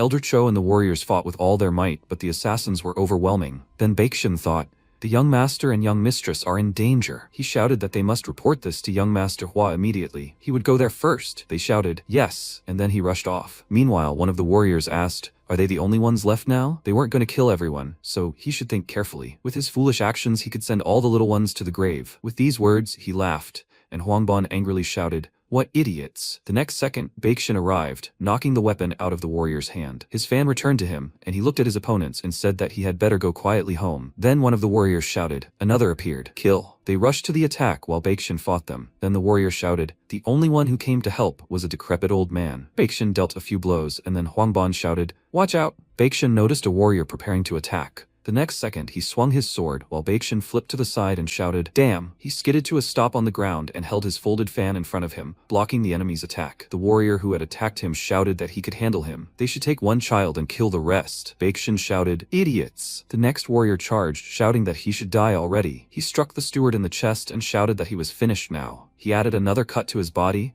and Baekshun fell to the ground right in front of the children. One of the warriors asked, "Of these two brats, which one should be killed and which one should be saved?" Then Soyeon looked at her brother in fear, clenched her fist and said, "Brother." He stepped forward and covered her with his hand. One of the warriors swung his sword and shouted in surprise, "If that's what he wants, then he will kill him." The next second, everyone present heard a loud cry. "Everyone, freeze." The protagonist was running toward them. The warrior wondered, is that some crazy Mujin? The man asked, "Can they kill him, right?" His colleague said that if he starts interfering with their work, they will kill him too. Then the protagonist stopped next to one of the warriors. He was ready to strike and shouted that he saw that he wanted Mujin dead. In response, the protagonist delivered a powerful blow, shattering the enemy's weapon, and then struck again in front of him, splitting the attacker in two. He rushed forward, and the others were surprised. "What is this?" they screamed. "Everyone, we must kill him." The MC advanced, dealing with everyone in his path. Then he used the 9-sword solo, the fifth tactic, the assassin's sword. He delivered several slashing attacks, spinning around. The remaining warriors looked at him in surprise, and then one of them charged, screaming loudly. He swung his weapon in front of him several times, but the protagonist easily dodged it, then decapitated his opponent. One of the warriors screamed in fear, "It's a monster!" But then MC threw his weapon forward,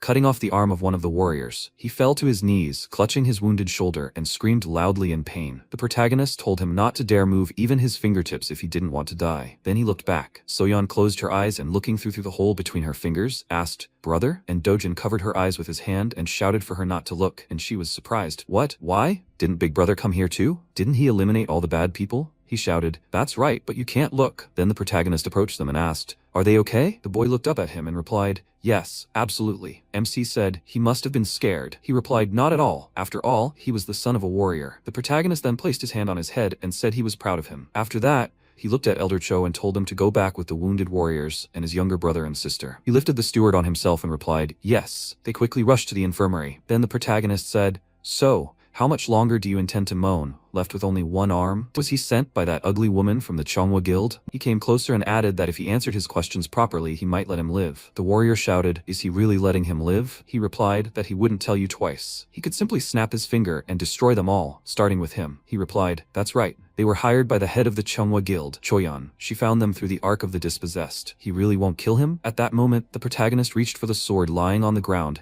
and said that if he didn't want to die, he should run as fast as he could to that idiot and tell her how Wamujin from the Yomwa sect had killed them all here and how he intended to kill them all in the future. After a while, the people gathered were surprised. Hey, he should look there. That's blood. Who is he? He's even asking? This is a madman from the Yomwa family. Maybe he's completely lost his mind? Well, his condition has clearly worsened. Those who saw him walking along the road covered in blood couldn't help but laugh at him, look at him with disdain. The conversations continued. By the way, did he hear that he single-handedly dealt with the Bangho sect? Did he really defeat those vile idiots? That's exactly it. He even crippled the second son of the Chongwa Merchant Guild. Mujin, once dubbed the crazy young master, was now known as the sleeping dragon Seochang. People said it was amazing, even though he had once been a child visited by even Shaolin monks, calling him a miracle blessed by heaven. Could it be that that talent had blossomed again? After a while, the MC opened the door before him, stepped into the domain, and Maesuk, tears in his eyes, ran toward him, shouting, young master! What a relief! He's walking on 2 legs, and he doesn't see any injuries on his body. The protagonist stopped him with a hand and said he was perfectly fine. More importantly, have everyone else been taken to the infirmary yet? He replied, yes, not a single warrior escaped injury. The second young master and Miss Soyeon are resting in their rooms seeking peace of mind. He said, okay, he should prepare a bath for him immediately. He replied, yes, please wait a moment. After a while, the protagonist sank into the warm bath. He closed his eyes, remembering the faces of his brother and sister. He thought, rest to regain composure. Sounded unthinkable for the children of a martial clan, but he still had no desire to show those two the cruelties of this world. If only he could make them live, seeing only the beautiful and good around them. Is he projecting images of someone else onto these children? He gathered water in his hands and, looking at the image that appeared there, released the water from his hands. Then he turned his gaze to the moon in the window. The next day at the hospital. Sitting on the hospital bed, Wangbon shouted, is he asking about the Red Flame manual? MC stood nearby and answered, yes, that's it. Why was he so surprised? Was he asking for something he couldn't have? He asked in return, can I know why he was asking about this manual? The protagonist asked, what is it? He was afraid that in a fit of madness, he would tear up the secret manual. He replied that it wasn't that. The protagonist frowned and added, or can't he share information about his clan's secret technique with him? They'll start tomorrow. He'll personally train those two, okay? His face clearly showed disbelief and doubt. Wangbon replied that it wasn't. Then MC said, Elder Cho, he has nothing to worry about, so he shouldn't worry. He replied, okay. Then he handed over the book and said, here it is, the manual. The protagonist took it, turned to leave, and said that in that case, he was going, they should rest. Wangbon and Baekshin bowed after him and wished him to take care of himself. After that, Wangbon sat on the edge of the bed and asked if everything would be alright. Baekshin told him not to worry too much. After all, he had seen with his own eyes how amazing the young master was with the sword. His seizures had recently stopped, and he was clearly on the mend. Honestly, he seemed to have completely recovered. The Taoist treatment must have finally worked. He asked if this treatment also improved martial arts skills. He had never heard of anything like that. Although, if you think about it, there's no other explanation for his sudden improvement. Baekshin added, unless some fateful encounter had occurred in his life. And the elder said it wasn't just any encounter. To have reached such heights in such a short time, he clearly crossed paths with a great master, and no other explanation fits here. The shadow that had hung over Yomwa sect for 17 years finally dissipated. Sometime later, Yomwa sect, the training ground. The MC stood in front of the children and said, where there's a butterfly dance, there's also a bee buzz. Soyeon looked at him and asked, brother, what does that mean? She found it hard to understand. In response, he thoughtfully said that he would now try to explain it differently. That is, it means standing toward the opponent as if freezing their legs in place, while their movements remain as free as a butterfly's. This is a fundamental movement technique that he created himself, based on countless real-life combat experiences. They looked at him in surprise and said, wow. And Soyeon said thoughtfully, but it sounds weird. Elder Cho said that he didn't have any real combat experience until now. Then Dojin whispered to her, hey, how can she say something like this in his face? And then the protagonist put his hands on his waist and said, well, enough theory. They'll move on to real fights. The two of them should attack him with the basic fist technique they mastered earlier. They took a stance and Soyeon, smiling, said, okay, here we go, brother. Then she screamed and they started throwing punches. MC was surprised and thought, what? What are they doing now? What is this pathetic hand-waving? Are they really from a military family? Maybe they're still too young? But even if it's just a matter of age, the situation is still absurd. They have no idea how to balance their weight or rotate their lower bodies.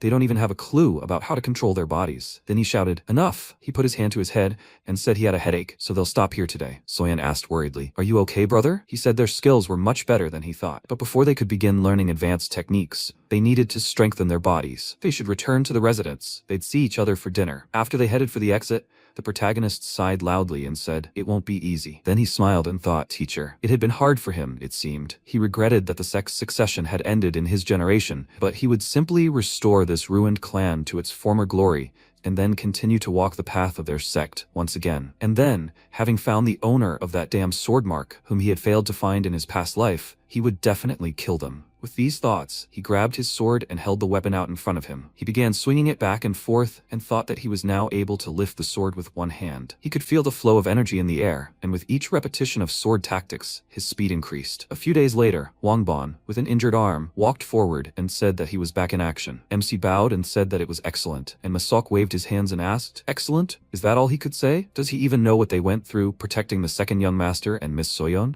The protagonist asked. Who asked them to create such difficulties for themselves? If he had been even a little late, everyone would have returned lying in coffins. If they pulled such a stupid act again, they should know that he would be the first to send them to the grave. The men bowed and apologized. And then Doyeonsu walked forward and said that the improvement was truly obvious. Didn't he say that only he could heal the young master? A few more repetitions, and he would be completely healed. Masok, looking at him, cried out in surprise. What? That man? Right. Before he could finish speaking, the protagonist walked forward and, looking at the guest, asked, "Who is he? He has no food to give him. He must leave." Masok cried out in alarm. "Oh my, young master, he should watch his tongue. After all, he was the one who healed him." Then Masok turned to Yeonsu and cried out that he apologized. Taoist, their young master was not completely cured yet. Then the protagonist kicked Masok and told him to go away. He smiled and added that he had been extremely rude. He apologized for not recognizing him. He had come a long way, so he must be hungry? Perhaps they should go inside first? Taoist, a few days ago. Masok smiled and said that the Taoist was the heir to the Wudong sect Taoist lineage. Healing with lingering energy? Yes, it was that man, renowned for his miraculous martial arts, who treated him. He didn't know all the details, but the senior manager had paid a considerable sum to invite him here. In the present, MC smiled and thought, so it was him? He offered to let them in. Yeonsu stepped forward and, clearing his throat,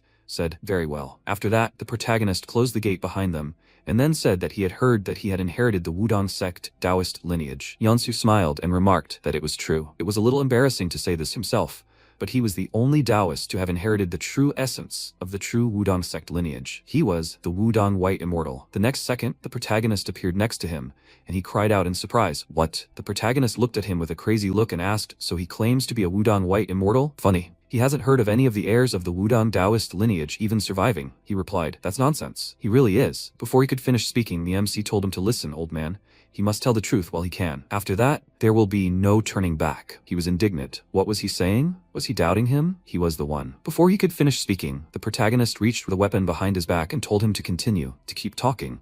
He would try to truly believe him. Then he raised his sword up and added, "If he really is a Wudong Taoist, dodging this sword would be a piece of cake for him, right?" Yeonsu looked at the huge weapon in fear, and then jumped aside as the sword fell. He raised himself up on the ground and screamed, "What is he doing? They have to stop him." Masok shouted excitedly, "Young master, why is he doing this? The man in front of him really is." Before he could finish speaking, the protagonist ordered him to be quiet. He must bring him a bucket of water, quickly. He would show them something funny. He was surprised and asked, "Excuse me?" After a while, the protagonist poured water on Yeonsu, and he looked at him and indignantly shouted, "What madness is this? Does the fiery Hua clan repay kindness by humiliating its savior?" Before he could finish speaking, the protagonist grabbed him by the beard and then yanked it hard, tearing it from his face. Those present looked at him in surprise and asked, "Is it a fake beard?" And MC added, "And he glued it on so neatly too. Filthy charlatan." After a while, they went into the building, and the protagonist shouted indignantly, "The impudence, trying to deceive him of all people. He actually believed it." Then Masok looked at the protagonist and asked, "Young master,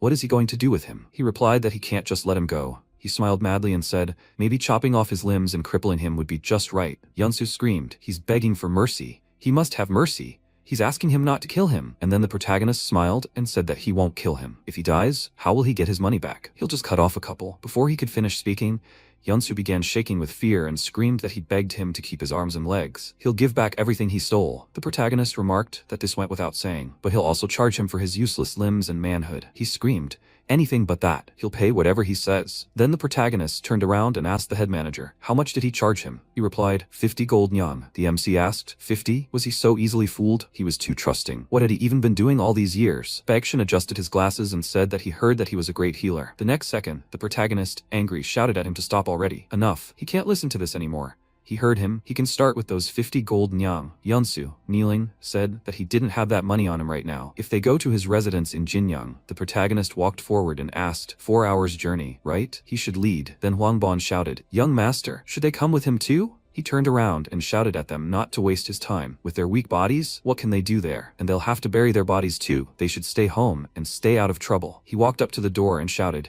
he must go, you charlatan. He must show the way. He followed him and replied, yes sir. Then Baekshun put his hand on the elder's shoulder and with a loud sigh, told him to just trust him on this. He said, young master, he's not the same person he used to be. After a while they went outside and the protagonist thought, damn, I should have brought a horse with me. There aren't any animals in this damned place. Then Yeonsu turned around, looked at him and said, this is the carriage he arrived in. He should get in, please. The MC, looking at this, said, he must have stolen a lot. He assessed the carriage and added, it's a great 4-horse carriage. Impressive. After that, he went inside sighing loudly, noticing the seats. He added, it's also luxuriously decorated inside. Yeonsu said, cotton upholstery, leather trim. He travels all over the country on business, so comfort is a must. The protagonist remarked that he really has a strong work ethic for a con artist. If he's such a professional, why not do the honest stuff? He bowed and replied that he would definitely do so from now on. Then the protagonist sat down on the seat and, putting his hands behind his head, said that he would get some sleep. He should wake him up when they arrived. He replied that he understood. He should rest, sir. After that, the protagonist fell asleep, and Yeonsu got angry and thought that he should just wait. Idiot. After that, he told the coachman to go. After some time, the carriage stopped on a forest road. Yeonsu got out of the carriage and, looking at the man in the distance, said that they had arrived. He pointed at the carriage with his hand, adding that he was fast asleep inside the carriage. He must pull him out and set an example for everyone. Then Cholmuk gritted his teeth and thought, again? Why would anyone even try to interfere with a Taoist who seeks to guide the misguided masses? He climbed into the carriage and thought, this is the price he will pay for his foolish interference. He must not hold a grudge against them. With these thoughts, he swung his fist, concentrating his energy, and then struck, but looked ahead in surprise, noticing how his fist was stopped by the protagonist's weapon, who asked, what the? Are they already here? After that, he swung his weapon, attacking Cholmuk, who closed in, crossing his arms over his chest. The powerful attack sent him flying out of the carriage and skidding to a stop on the ground. Yeonsu, noticing this, shouted in surprise, what? And then Cholmuk said, hidden dragon Seochung. So he really wasn't just talking nonsense. The next second, MC approached the carriage exit and asked, since when had Jinyang become such a dense thicket? Had he been targeting him from the start? He thought he was just a swindler, but it seemed he was also good at scheming. However, he was still starting to get bored. He concentrated energy in his body and added that they would see what he could do. Then Cholmuk shouted, everyone, come out! The man stepped forward and said that this upstart was digging his own grave. 4 Zhongshan demons stood in front of the protagonist. He looked at them and smiling said, their appearance is scarier than hell, honestly. He wondered, demonic energy? Then he placed a sword in front of him and added that their weapons, as far as he could see, were different. He released streams of powerful energy and said that he would see what they could do. He then leaped to attack Cholmuk, who held out his hands, trying to block his blow. The other brothers watched as the protagonist also pressed Cholmuk. Changtae ran up to them, shouting, that bastard. He was only aiming for one person. Nosak ran after him, shouting that they should go and help him. Meanwhile, Cholmuk, gritting his teeth, tried to block the protagonist's attacks. He shouted, idiot. He thought he was coming down like a mace. How heavy. Then the protagonist added another blow, but Cholmuk dodged to the side, then swung his fist, and the protagonist said that he was nothing special after all. With these words, he kicked the ground, and then kicked his opponent in the face. He then spun around, dodging Changtae as he made his way towards him, then spun sharply and added an elbow strike to his torso. The remaining 2 brothers also aimed at him, but MC dodged their attacks and also punched one of them in the torso. He then kicked off the ground and leaped at the next brother, smashing his opponent's sword with his weapon and kicking him in the stomach, sending him flying backwards. The protagonist, looking at their trembling bodies, thought they were definitely using demonic arts. How was this possible? Demonic arts in the very center of the Celestial Empire? He didn't want to kill young followers of the demonic path. What should he do? Then he heard a scream. He must wait. Cholmuk knelt down and said they had lost. He must spare them. And Yeonsu, watching what was happening, thought, damn, it's impossible that the 4 Zhongshan demons would be defeated so ingloriously. Then Cholmuk added, after the first exchange of blows, it was clear they were no match for him. MC looked at him and asked, then why did they continue and expose themselves? Do they enjoy getting hit on the head? Fine, he'll spare them. He'll only destroy their energy cores and sever their meridians. Cholmuk looked at him in fear. then slammed his head on the ground and shouted, "Sir, they were only following orders. Please, he shouldn't take their lives as martial artists." And the protagonist told them not to whine at a certain age. He walked closer and asked who they studied under. He looked surprised. What did he mean? The protagonist shouted in irritation. "What else?" he asked. Who was their teacher? It was ridiculous to call what they had demonic energy, but it was definitely it. Few people in the Central Plains wield demonic energy. Who taught them the demonic arts? Cholmuk replied that until the year he was last alive, they didn't even know his name. The protagonist asked, "What kind of students are they who don't know their mentor's name?" And he shouted back that he told them not to look for his other students. MC said irritably, "I see. Then they should have been sitting quietly and honing their pathetic martial arts, but instead they took up stealing?" Cholmuk raised his hands and shouted, "Steal? No, they weren't thieves. They only helped their brother with his chores from time to time." The protagonist asked, "They said chores?" They knew what kind of person he was, but they still helped? He replied that they thought saving living people was a righteous deed, didn't they? Then the protagonist turned around and said, "Enough. They must leave. From now on, they are no longer to serve him. If he sees them again, they will die." All the other brothers knelt down and shouted that they're grateful to him, Lord. Then the protagonist approached the carriage and, turning to Yunsu, said that he must pay the ransom for these people, reimburse the cost of his life, as well as compensate him for his lost stamina and moral damage for everything that happened. And Yunsu indignantly whispered, What moral damage?" he shouted. "Does such a thing even exist?" After that, the carriage set off, and Cholmuk, looking after them, said that his teacher said that they are poor thinkers and too trusting.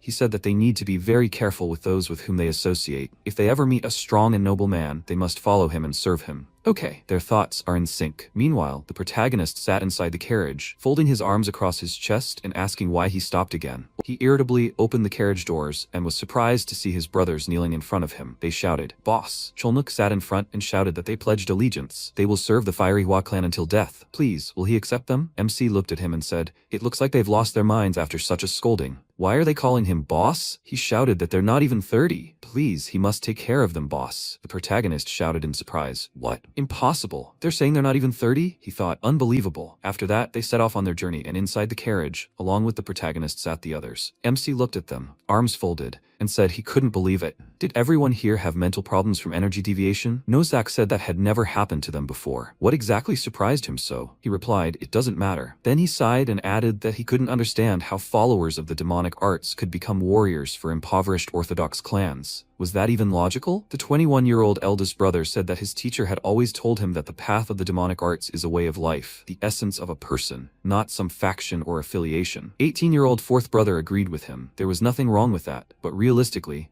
what respectable family of a righteous school would accept practitioners of the demonic arts? The 20-year-old second brother shouted, "Who would dare say such a thing? They'd break their heads for him." The 19-year-old third brother shouted that they would tear him apart. The protagonist closed his eyes and thought, they were so naive, eager to fight. They reminded him of someone he had become very attached to. Then he sighed and said that if they wanted to serve under another house, they must be willing to put their lives on the line for any of his orders, whether they liked it or not. Their personal freedom meant nothing. They must obey like dogs for the sake of the clan's honor. Understood? They said yes. They will serve with all their hearts, boss. Then he waved his hand, and putting his hand to his head, said, "Oh my god, okay, they can do as they please. They are warriors of the Hua Fire clan now." In response, they shouted that they were grateful. "Boss." He told them to stop calling him boss and just call him young master. They shouted that they understood, young master. After some time, the carriage arrived at the right place. The protagonist went outside and said, "It's really luxurious here. Is this his home?" Yunsu walked forward and answered, "Yes, he should go inside." He replied, "Okay, then they'll go. Hey, he's there. He should open the gate." Then a subordinate approached Yunsu and asked, "Master, what's going on here?" He held out his hand and told him not to ask and to cook in the outbuilding quickly. The protagonist walked forward and told him to forget it. What are they even doing here? They need to check his treasury first. He replied, "Yes, this way." The brothers followed them, and the subordinates watched in fear. The protagonist, walking forward, looked around and thought, so this is how luxurious he lived on the money he cheated people out of. Then B. Sojin walked forward and asked, "What's wrong, brother? Trouble?" Yunsu ran up to him and shouted, "Brother, nothing. He should go back inside." He replied that he knew there was nothing to hide from him. So what should he say? These people. Before he could finish speaking, the protagonist folded his arms and said, he told him to leave. So why is he still sticking his nose where it doesn't belong, huh? Judging by his clothes, he must be one of that swindler's guests. Guests shouldn't interfere in family affairs. But Sojin passed him by and said that he, the young man, had a very bad temper. Cholmuk asked, "Young master, will he allow him to deal with him?" And Yunsu pointed his hand at him and shouted, "No, this is a misunderstanding. They are his guests, brother. That's right, he must allow it. They are the 4 demons Zhongshan and the eldest son of the Firehwa clan." He smiled and said, "No wonder he has such a sharp tongue. So he is that crazy eldest son of the Wa clan, a jerk from a righteous sect who makes mistakes with scum and bullies ordinary people. Funny. The MC said that if he was done having fun, he should leave. They had business to attend to. But Sojin added, he calls himself an orthodox, yet he hangs around with demonic arts practitioners. He's terrorizing ordinary people. His grandfather must be crying in his grave, you worthless scum. The next second, Yeonsu shouted, this, and Sojin reached for his sword and told him not to worry, brother. He, Sojin, wasn't the kind of pathetic swordsman who would lose to such scum. Yeonsu smiled, looking at him, and thought, really? The next second, Nosek grabbed his weapon and said he'd had enough. He should let him smash that jerk's jaw. He stepped forward and shouted, young master, he asks for permission. But the protagonist reached for the weapon behind him and said,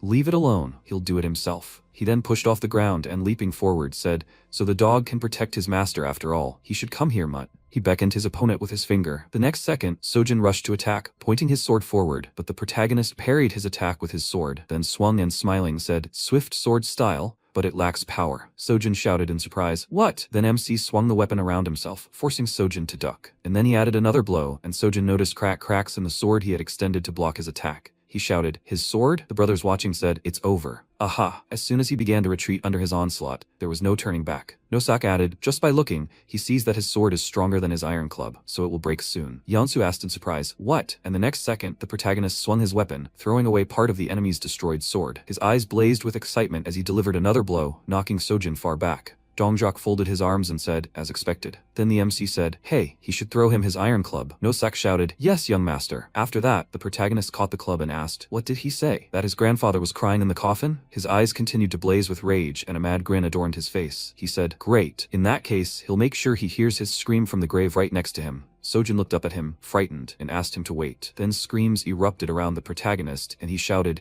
he has to let go of his hand, you idiot. The bone will crack. Oh yeah, that's right. What difference does it make if the guy who's going to be buried with his grandfather breaks a few bones? He laughed maniacally, and then one of the brothers said that he definitely knew how to deal with the enemy. Dongjok asked, is that guy going to die soon? Then Yeonsu ran towards the protagonist in fear and shouted, oh my god, young master, he'll pay for his life too. He's begging him to spare him. The protagonist stopped and asked, what? Really? He shouted that he was involved with demonic practitioners from the heaven illuminated by war organization. He can't let such a person die in his house. He'll pay whatever he asks. He just has to spare his life. The protagonist asked, is that so? And he'd almost thought he was pinning his hopes on this idiot. He smiled and added that he should have said so right away. Yeonsu thought he was nuts. After a while, everyone entered the building, and the protagonist said, he sees he's really saved up a lot of money. Okay, they should start counting the debts. First, for the lives of these four, he must pay 500 gold bars each. Yeonsu thought, didn't he just say he'd take them into his clan as warriors? So why should he pay for them? MC added, secondly, the payment for his intact limbs, 200 gold bars. Plus his life will cost 300 gold bars. As for his talkative brother, who is currently lying in the yard, his life will cost him 1,000 gold bars. And finally, for the psychological damage caused and then the physical energy he spent today, he must pay 3,000 gold bars. Then he raised his index finger and added, and to make the calculation easier, he should just give everything he has. What did he think? Any objections? In response, Yeonsu, with tears in his eyes, said that he completely agreed with him. He thought this idiot would be worse than any gang of bandits. After some time, the brothers started carrying chests of gold, and the protagonist told them to take everything out. They replied, yes, there is. Then the protagonist looked at the screen standing to the side in surprise. He frowned, looking at it, and thought, what kind of screen is this? It gave off a strange energy. Then he thoughtfully said, maybe he was just imagining things. At that moment, Yeonsu approached him and asked if he liked the screen. He replied, no, not really. Yeonsu said as expected, he has sharp eyes. This screen is the work of the creator Jang Seo-sun. He was just bothered by the fact that his room was too empty. He should take it for himself. MC looked at him and smiling asked, can he really take it? Well, he won't refuse. He thought, damn cheapskate. After some time, the carriage was filled with jewelry and things. The protagonist pointed at it with his hand and, looking at Yeonsu, asked, he won't need this carriage anymore, right? Since he won't be traveling around the country anymore. So he'll take it. Okay? He bowed and said, of course, knowing that he'll put it to good use is an honor for him. Then the MC shouted, well then, let's get going. He got into the carriage and they set off. Watching them go, Yeonsu bowed and wished them a safe journey. The protagonist shouted for him to live a righteous life. They'll see each other next time. Yeonsu extended his trembling hand forward and thought, they'll see each other next time? Isn't it enough that he's already robbed him blind? Is he even human? Why are the heavens so merciless? What did he do that they'd send this madman after him? After a while, Yeonwa-sect Masok looked ahead and said in surprise, no. What the hell is this? He noticed the demon brothers carrying boxes of gold. He shouted in surprise, what the hell is going on? Young master, where did he get all this money? Really? Before he could finish speaking, the protagonist sighed and folding his arms across his chest said, no way. He himself said that they don't have much money, so he should keep it well. Anyway, they'll leave it. Better tell him, Masok, how much will he give these guys? He replied that he didn't even know.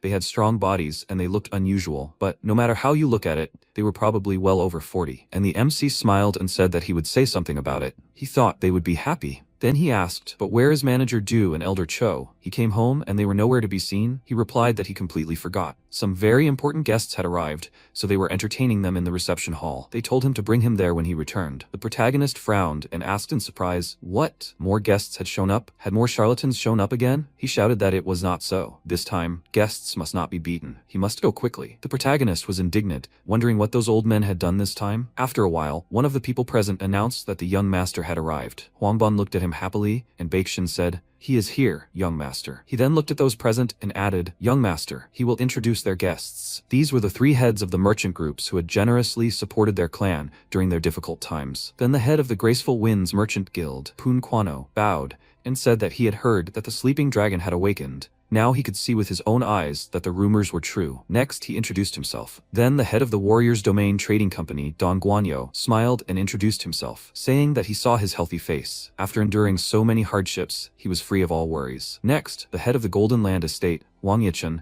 said he was sorry it had taken him so long to meet. He then introduced himself as well. After this, MC cracked his knuckles and said he had heard a lot about them. He also introduced himself and thanked them for their visit. After that, they began a heated discussion. After some time, the protagonist picked up a teapot and asked, are the 3 of them here to collect their debts? Kwano raised his hand and said that they hadn't come to pressure them, demanding a slow return of their money. They had simply learned that the young master had opened his eyes and had come to congratulate him on it. They apologized for any inconvenience. The protagonist replied that, first of all, he would like to thank the 3 of them for their previously mentioned selfless assistance. But he preferred a final, definitive accounting. However, he had only recently taken over the clan, so he was still poorly informed about the current state of his holdings. Therefore, he asked for their understanding. Secondly, he wanted to know the total debt their clan owed to their trading groups. Baekshun, surprised, said, young master, and he gestured with his hand, saying that he needed to know the exact amount before they discussed the repayment schedule. Yochun then said what was to be expected from young master Hua. He spoke the truth. In that case,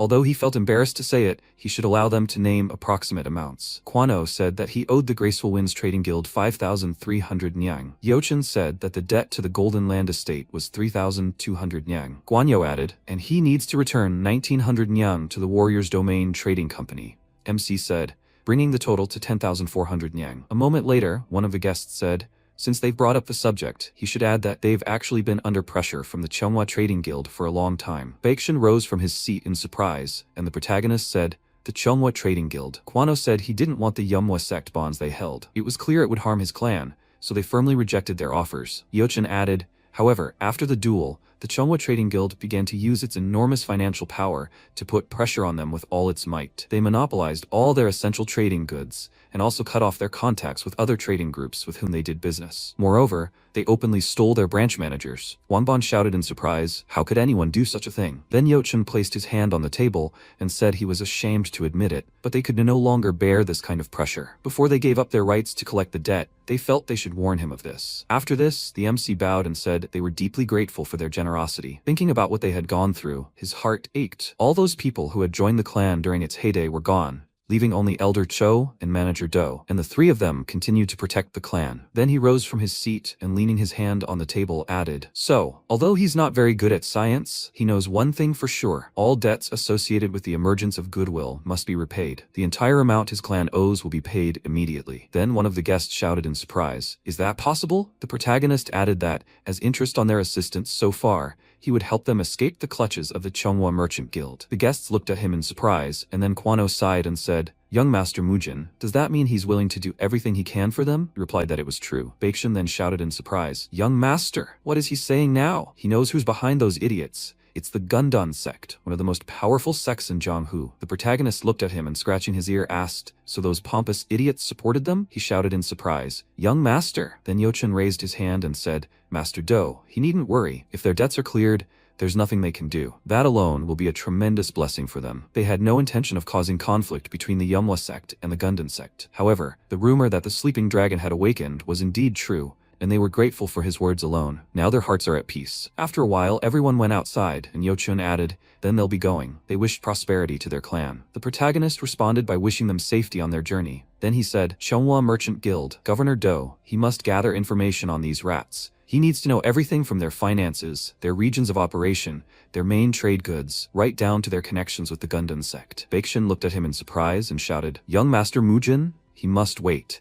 Is he seriously going to do what he said earlier? The protagonist looked at him and asked, did he really think he was joking? How many times must I repeat this? Kindness must be properly repaid, and the debt for the insults must be fully repaid. Hadn't he heard what those idiots did to them? If they let this slide, the next time they'd be the ones to grab them by the lapels. They should risk everything and take another look at this situation. If repaying their debt was all they got for supporting their clan for decades, then they wouldn't help them anymore in the future. So shouldn't they at least repay them in full for their help? Even if his words sounded like the absurd bravado of a madman. After that, he thought they'd see who would win. Cholmuk approached them next, calling the protagonist over and saying that all the tasks he'd given them had been completed. He looked at him and said, well, good work. Now they should gather here. They should introduce themselves. These two are the elder and the manager of their clan. Baeksin was surprised. Young sir, who are these? Before he could finish speaking, MC said he would introduce them. New warriors had joined their clan today, men renowned throughout Zhongshan. Before them were the famed brothers of the Middle Mountains, or the four demons of Zhongshan. Cholmuk then flexed his fist and shouted, please, they must take care of them. The protagonist then smiled and, raising his index finger, added, it's too early for them to be surprised. An even more shocking detail. They were all younger than him. The men shouted in bewilderment. What? Baeksin thought, that can't be right. Then Nosak looked at his brother and said, he's starving. Maybe they should roast some meat. He asked, why do they look so stunned? He replied, it's obvious they were impressed by their fortitude. Baeksin then shouted, young master, doesn't he know about the four demons' notoriety? Why did he accept them into their clan without consulting them? The protagonist asked in response, did they consult with him when they were planning to run away with the children? Baeksin shouted in surprise, that's it. The protagonist looked at him seriously and added, if he approves of someone, they stay. If not, he's out of here. They mustn't forget, he's the one who will be the next head of the Quan. Musok, he needs to go buy a cow. He said, that's it. Before he could finish, Baeksin said, young master, they have no money after all. He remembers that just a few minutes earlier, they paid off a debt of 10,000 gold. After a while, he brought the steward and the elder into the room with the gold. Baeksin shouted in surprise, is that all? And MC said, do they know that swindler made a tidy fortune? Then Huangban looked at him and shouted, young master, really? And he shook his head and told him to calm down. He didn't kill him. He just took what was rightfully his. Then, Baeksin asked what kind of screen it was. He replied that he said it was one of Master Seosan's works, and gave it to him. Baeksin shouted that name in surprise, and the protagonist said that he thought that even if they sold the screen at the lowest price, it would bring them 90 gold. So he took it with him. He said, wow, it really looks like the original. The protagonist asked what they thought. This should be enough to buy meat. He replied, quite enough. He said, then stop chatting here. They should go quickly and get the meat. After that, the door to the room closed, and the screen was covered in energy. It was the morning of the next day. Everyone had gathered at the training grounds, and the MC said that he thought they were all curious about why he had gathered everyone so early. After everything that had happened recently, he realized they all needed specialized training. The foundation of swordsmanship is a strong body. No matter how well they mastered the art of fencing, it's useless if their bodies are weak. Therefore, starting today, they will begin a course of specialized physical training under his personal supervision. He hopes that everyone will keep up with him and no one will lag behind. At their feet lies a 144-kilogram sack of rice. It will be a reliable assistant, which will aid them in their further training. He will also clarify that this rice is not for eating. If he catches anyone eating it, they will die. Do they understand? After all, he knows that there will always be someone who wants to fill their belly. After this, Dojin looked at his sister and noticed that their sacks looked significantly smaller, as if they weighed at most 15 kilograms. Then the warrior asked, so what will they do? The protagonist smiled and ordered him to lift the sack onto his shoulders. He shouted in surprise, what? The guy standing next to him laughed slightly and said, young Master Mujin, it would take at least 2 men to lift a bag like that. The protagonist told him to shut his mouth and pick up the bag, unless he wanted him to slice him with his sword. Although his sword wasn't sharp enough to make a clean cut, if he struck him with it, all his ribs would definitely be shattered. They had to choose between picking up the bag or fighting him. The next second, the demonic brothers began picking up bags, and MC approached their elder and asked, are they kidding? Practitioners of the demonic arts shouldn't disgrace this movement with their appearance. Let each of them lift 3 bags. If he doesn't want to, he must fight him. Cholmuk began to tremble, clenched his teeth, and then picked up several more bags. Watching what was happening, Baeksin wondered, what is this? Huangban was also perplexed by what the young master was doing. Meanwhile, the training continued, and the protagonist shouted, excellent. When he decided to lift the bag, did it suddenly become within his power? Could he do it? They had to get that pitiful thought out of their heads. If he failed, only death awaited him. At this rate, was there anything that couldn't be done? Excellent. Now they begin to squat. Stand up. 200 repetitions. Everyone. They must keep up with him. 1, 2. Everyone repeated after him, and then he shouted, now stand up. They must tense their bodies and stand up to their full height. Lazybones. One more time. Unless of course they all had a death wish. At that moment, Cholmuk wondered what this feeling was. It felt as if his entire body, from his feet up, was going limp. No, he couldn't. If he couldn't endure this, the young master might beat him to death. He let out a loud cry and made another lunge. While watching what was happening, Huangbon wondered what kind of training method this was. He was just watching. It was already hard for him. Could these tiny bodies even withstand something like this? At that moment, the protagonist shouted, they call themselves warriors, but all they've done is stuff themselves at the expense of their clan. And now, they're whining after such insignificant training? Such people don't deserve the slightest mercy. Any scoundrel who shows weakness will die here. They will continue. After a while, the guy sat down on shaking legs and said, 200. And then he fell to the ground, exhausted. The protagonist said, you can't look at them all without tears. He can't believe they wasted the whole day on a simple warm-up. With such endurance, they still dare dream of martial arts. This is the end of today's training. In exchange, they will henceforth become one with this bag. They must eat, relieve themselves, and must not take it off while training or even sleeping. They will always carry a bag of rice with them. They will ask, how long will this last? Until he tells them to put it down. Hey there, Zhongshan. Cholmuk looked up at him and shouted, yes. The protagonist ordered a rope to be brought and tied to each of their bags. Whoever removes their rope will have their lifeline significantly shortened. They must remember. He thought that he had never seen her, but today he really wanted to meet her mother. At that moment, MC walked past Masak and told him to make sure the children ate beef at every meal. He replied, yes. Should he prepare a bath for him? He waved his hand and replied, no, he'll call him later. Afterwards, he entered the building, closed the door behind him, and collapsed onto his bed. That night, everyone gathered in the dining room, still clutching the bags to their bodies. Nosak held his chopsticks with trembling hands and, looking ahead, asked, isn't that strange? He was exercising his legs, but his hands were shaking. Changtae looked at him and asked, is it the same with him? He had noticed the same effect before and thought it was a bit unusual. He added that even when he trained with the master, nothing like this had ever happened. He agreed with him. The next day, the torture, No, the training continued. The protagonist shouted, 42, 43, hey, in the third row, him. Yes, him, the bastard. He wanted to die? Why isn't he doing his push-ups properly? He still has 120 reps left. He needs to focus. Did he hear him? At that moment, the warrior thought that they were actually following all his orders. What kind of monsters were these? And the next day after that, the MC shouted again, they will become ducks. They must repeat after him. Then he started quacking, and the others repeated after him. Dongjok wondered in surprise, what the hell is going on? And the next day again, they continued lifting bags, and the protagonist shouted at them to lift it up faster. Or maybe they want to train all day again? If anyone does the exercise slower than him, they'll get another bag tied to them. The kids raised their bags and shouted, 50. And the MC, his whole body tensing, looked away and thought that these brats were doing better than he thought. Should he increase the difficulty a little? After a while, they came to a cliff, and Cholmuk said,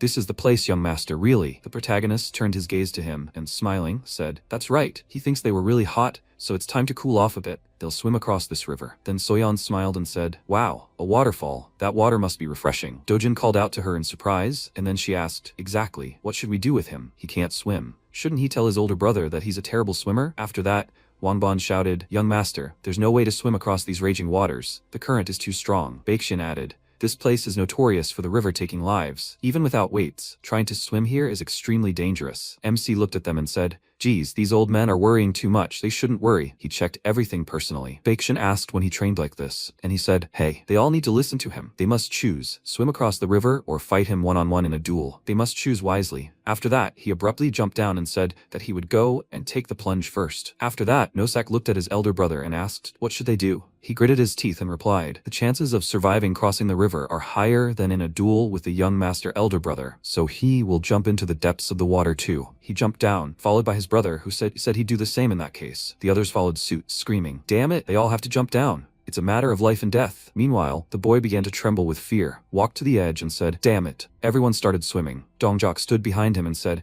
if he can't do it, then he should step aside. Then Soyeon ran to the cliff, smiled, and waved her hand. She yelled at him not to worry. His older brother would hardly beat him to death, and she would jump too. Her brother anxiously yelled at her to wait. He clenched his fists and thought, I could never tell him that. He was also a warrior of the Yomwa sect. After that, he resolutely ran forward and, jumping down, thought that it was a piece of cake for him. He sank underwater, and Hwangbon shouted, young master Dojin? Meanwhile, the protagonist swam ahead and shouted, if they fall, they'll really die. They must keep moving their arms and legs. At that moment, Dojin tried to swim and thought, he can do it, he could do it. He extended his hand forward and thought he could overcome this. But then his head sank underwater, and he began to drown, thinking he too can cross the river. Seeing that he was being carried away by the current, The man cursed and warned everyone about it. He was being carried towards the waterfall. Dojin surfaced, greedily gulping air, and Chante shouted that he was swimming towards him. Dojin was already out of breath. Fortunately, Chante caught him. He lifted him up and told him to breathe.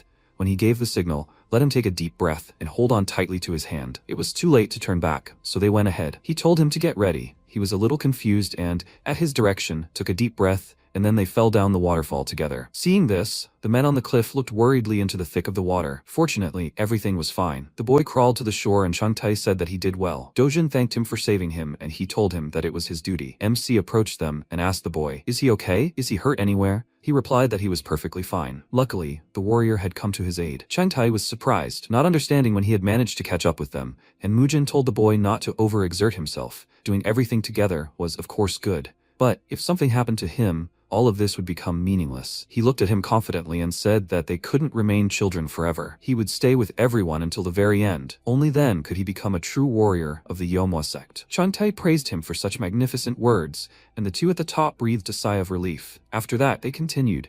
This time they had to climb up a steep cliff. MC shouted at them that if they fell, they would not be able to pick up their bones, and that they should climb back up with all their strength. The warrior began to curse him in his thoughts. He shouldn't have followed him. Because of this, he became distracted. His foot slipped from the ledge, and he fell off the cliff. As he fell, he screamed in fear, stretched out his arms to grab onto anything, and caught the rope holding Dongjok's bag. He felt the extra weight and turned around indignantly, and the boy tearfully asked him for help. He clenched his teeth and cursed, then told him not to dare pass out, to grab the rock in front of him. After that, they began running under the scorching sun. Mujin said that if anyone fell behind, they would have to pick them up and continue running. A child they passed looked at the exhausted boy and asked his mother, "Are these people sentenced to death?" She answered him that they were warriors of the Yomwa sect, which makes the whole picture even stranger. The siblings were also quite tired. Suddenly, Soyeon collapsed to the ground and her brother called out to her worriedly. After that, Elder Cho ran up to her and asked if she was okay. She looked exhausted and asked him to carry her on his back for a little while. She would quickly recover. He sat her on his back without asking questions, and she gave her brother a thumbs up with a grin. It turned out she wasn't tired at all, but had cheated. Seeing this, the other warriors stopped, and MC asked what they were doing there. If they intended to faint, imitating the little girl, then he wouldn't stop them, but they would have to put their lives on the line. They weren't going to run, they had no choice but to continue on their way, envying that girl. Soon they reached their destination, and immediately sat down on the floor to catch their breath. While the boy was trying to come to his senses, Dongjok approached him and said that he was constantly lagging behind during training and couldn't even support the weight of his own bag of rice. How long was he going to drag behind? How long should he have to suffer because of him? If he couldn't handle the strain, then he should just crawl away. Let him not create problems for others. He looked down and the boy asked if he was even listening to him. He replied that he had said he would kill them. Did he think he was doing this because he wanted to? He had long wanted to quit this job as a warrior, but how could he tell the young master this? This angered Dongjok even more, and he asked, so he was afraid of being beaten to death if he brought this up? That was why he fell over every time like a rotting corpse. From what he saw, he drew one conclusion. He was not cut out for the life of a warrior,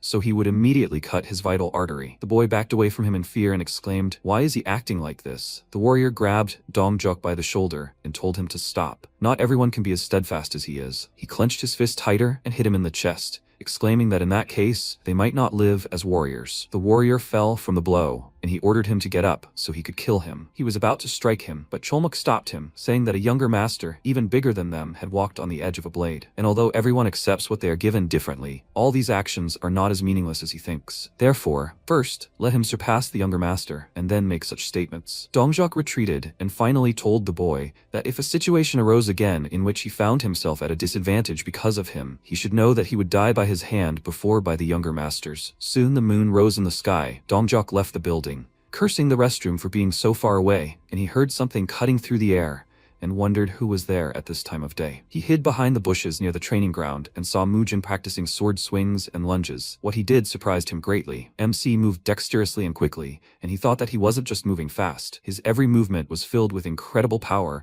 and was distinguished by special mobility. And yet, their age difference was so insignificant. How did he already manage to master such honed swordsmanship? Is this what they call talent in martial arts? Mujin stopped, caught his breath, and turned his gaze to the bushes, asking who was there. Let him come out before he cracked his skull. Dongjok awkwardly emerged from hiding and asked what he was doing there, hiding behind the bush. He told him that he was just going to the restroom and stopped there. He hadn't been peeping at them on purpose. MC said it was okay. He was bored anyway, so he showed up at just the right time. Tell him to put the bag of rice aside and pick up that sword over there. He immediately excitedly threw the weight off his back and picked up the weapon, looking at it uncertainly. MC told him to attack, and he took off, and their blades collided with a loud clang. Dongjok put effort into each strike, while Mujin moved easily. Dongjok was confused and thought that he knew his attacks wouldn't work, but still, what the hell was going on? Had he ever wielded a sword that fast before? MC parried his next strike and chuckled, saying that now he might be of some use. But isn't he looking ahead too much? He jumped behind him and delivered a blow that made him lose his balance and fall. But then he quickly rose up on his hands and increased the distance between them. He caught his breath and said that it was expected.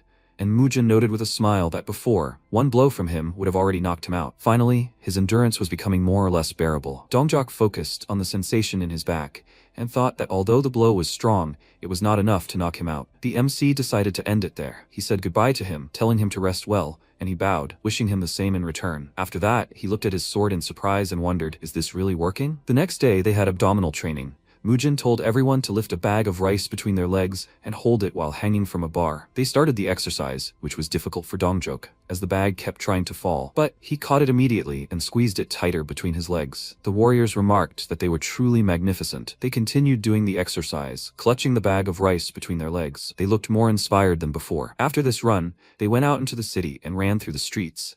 And at one point the guy lost all his strength, noticing how everything was blurring before his eyes. He thought that he couldn't faint here. Dongjok noticed his suffering and, holding his bag, told him to hold on. There wasn't much left. Looking at them, the MC smiled, and so a month flew by at this pace. Mujin gathered everyone to finally announce the completion of the special training. He allowed everyone to untie the ropes and remove the load from their shoulders, to which they were incredibly happy. MC said he was sorry to spoil their mood, but they would be holding this kind of training every year during the summer and winter seasons. The next special training would take place this winter in just a few months, and to console them a little, he would say that the planned training would be easier than this one, because they already have some experience, and this so-called experience is of great value. In short, the training ends here, but let them not forget that a strong body turns into a mighty sword. Do they understand? They answered him in unison, and he, taking up the sword, said that right now he would fight everyone one-on-one to raise their experience to the next level. The one whose name he calls, let him take any weapon he wants and step forward. Their joy did not last long. Everyone was beaten and knocked out, and it was an endless cycle of testing endurance that seemed like an eternity. All these difficulties turn into experience, and experience brings new changes. Thus, the bandits who were once called the Four Demons of Zhongshan now became the new martial arts instructors of the Manhwa sect. And so, with quiet but swift steps, the Manhwa sect began to regain its former glory when it shone brightly throughout Seochang. Dojin trained diligently. He struck his teacher, Nosak, and he praised him, telling him to try turning his supporting foot at the moment of impact so he could deliver a powerful blow. Baekshun and Huangbon stood nearby, watching him with smiles. Baekshun said that it seemed the young master had regained his former passion. Huangbon agreed and said he was so glad. He hadn't seen such an expression on his face in a long time. Who would have thought he would get along so well with the Four Demons of Zhongshan? Baekshun said that his observation was correct. But most importantly, young Master Mujin has regained his sanity and has put the sect back on its feet. Things are going so well that it even frightens him a little. The elder agreed with him, because sometimes he feels like his madness has flared up again, but now he wonders if he will finally emerge from the vault today. Meanwhile, MC was in the forbidden storage room. He was meditating and opened his eyes, thinking, it's already the 4th day, right? As he thought, this is no ordinary screen. The more he pours his internal energy, the more powerfully it resists, with even greater force. He challenged this screen, saying that they will soon know who will win. Suddenly, he noticed something, which made his eyes widen, and he immediately ran to the screen and screamed, and then carefully pressed the button on it. A bottle of green liquid fell out of the secret drawer. He took it, and covering his nose from the terrible stench, thought that it was so strange. Why was it necessary to install such a complex device inside the screen for this vial? Now he understands why it seemed to him that some strange poisonous energy was emanating from the screen. That was the reason. Not only the vial fell out of the screen, but also a notebook. He picked it up and read the title, Destructive Spiritual Sword Art. He immediately realized that this was what they were trying to hide, and quickly flipped through the notebook, deciding to read it all. Time passed, and it was already morning. He had just finished reading and sighed heavily, saying that he had high hopes for this. But at this level, comparisons can only be made with the 10 great martial arts of Hubei province, right? It wasn't a waste of time. But looking at the method of using this art and its cultivation, unlike him, who uses martial arts based on external moving energy, this technique is more suitable for the members of the Manhwa sect. The reason he couldn't teach those impudent little ones swordsmanship lay in the existing differences between their basic cultivation methods. The foundation of the 9-sword solo is external moving energy, while the foundation of the Manhwa sect is martial arts based on internal yang energy. These two energies are inherently contradictory, so mixing them recklessly can cause an energetic imbalance. That's why Nine Swords Solo should only be taught to absolute beginners who don't belong to any sect. So he thinks it could be called luck that the energy core of this body was destroyed. And since this vessel was in a perfect state of nothingness, he was able to master the external energy of movement without any problem. And so he decided that from now on, this would become the martial art of the Manhwa sect. After that, he went to the elders and told them that he had accidentally found this manual and thought it was a pretty good martial art. Upon seeing this notebook, they were both very surprised, and Huangban exclaimed, "Is this really the original text of the art of the destructive spiritual sword, which was lost more than 10 years ago? This is a truly advanced swordsmanship art. Was it really hidden in that screen?" Mujin told him that he was sure the former owner of the screen had no idea what was hidden inside. The elder excitedly asked, was he really going to teach this technique to their warriors? He replied that in any case, they didn't have any swordsmanship, so this would be a good base. Starting tomorrow, he will personally take charge of training the warriors,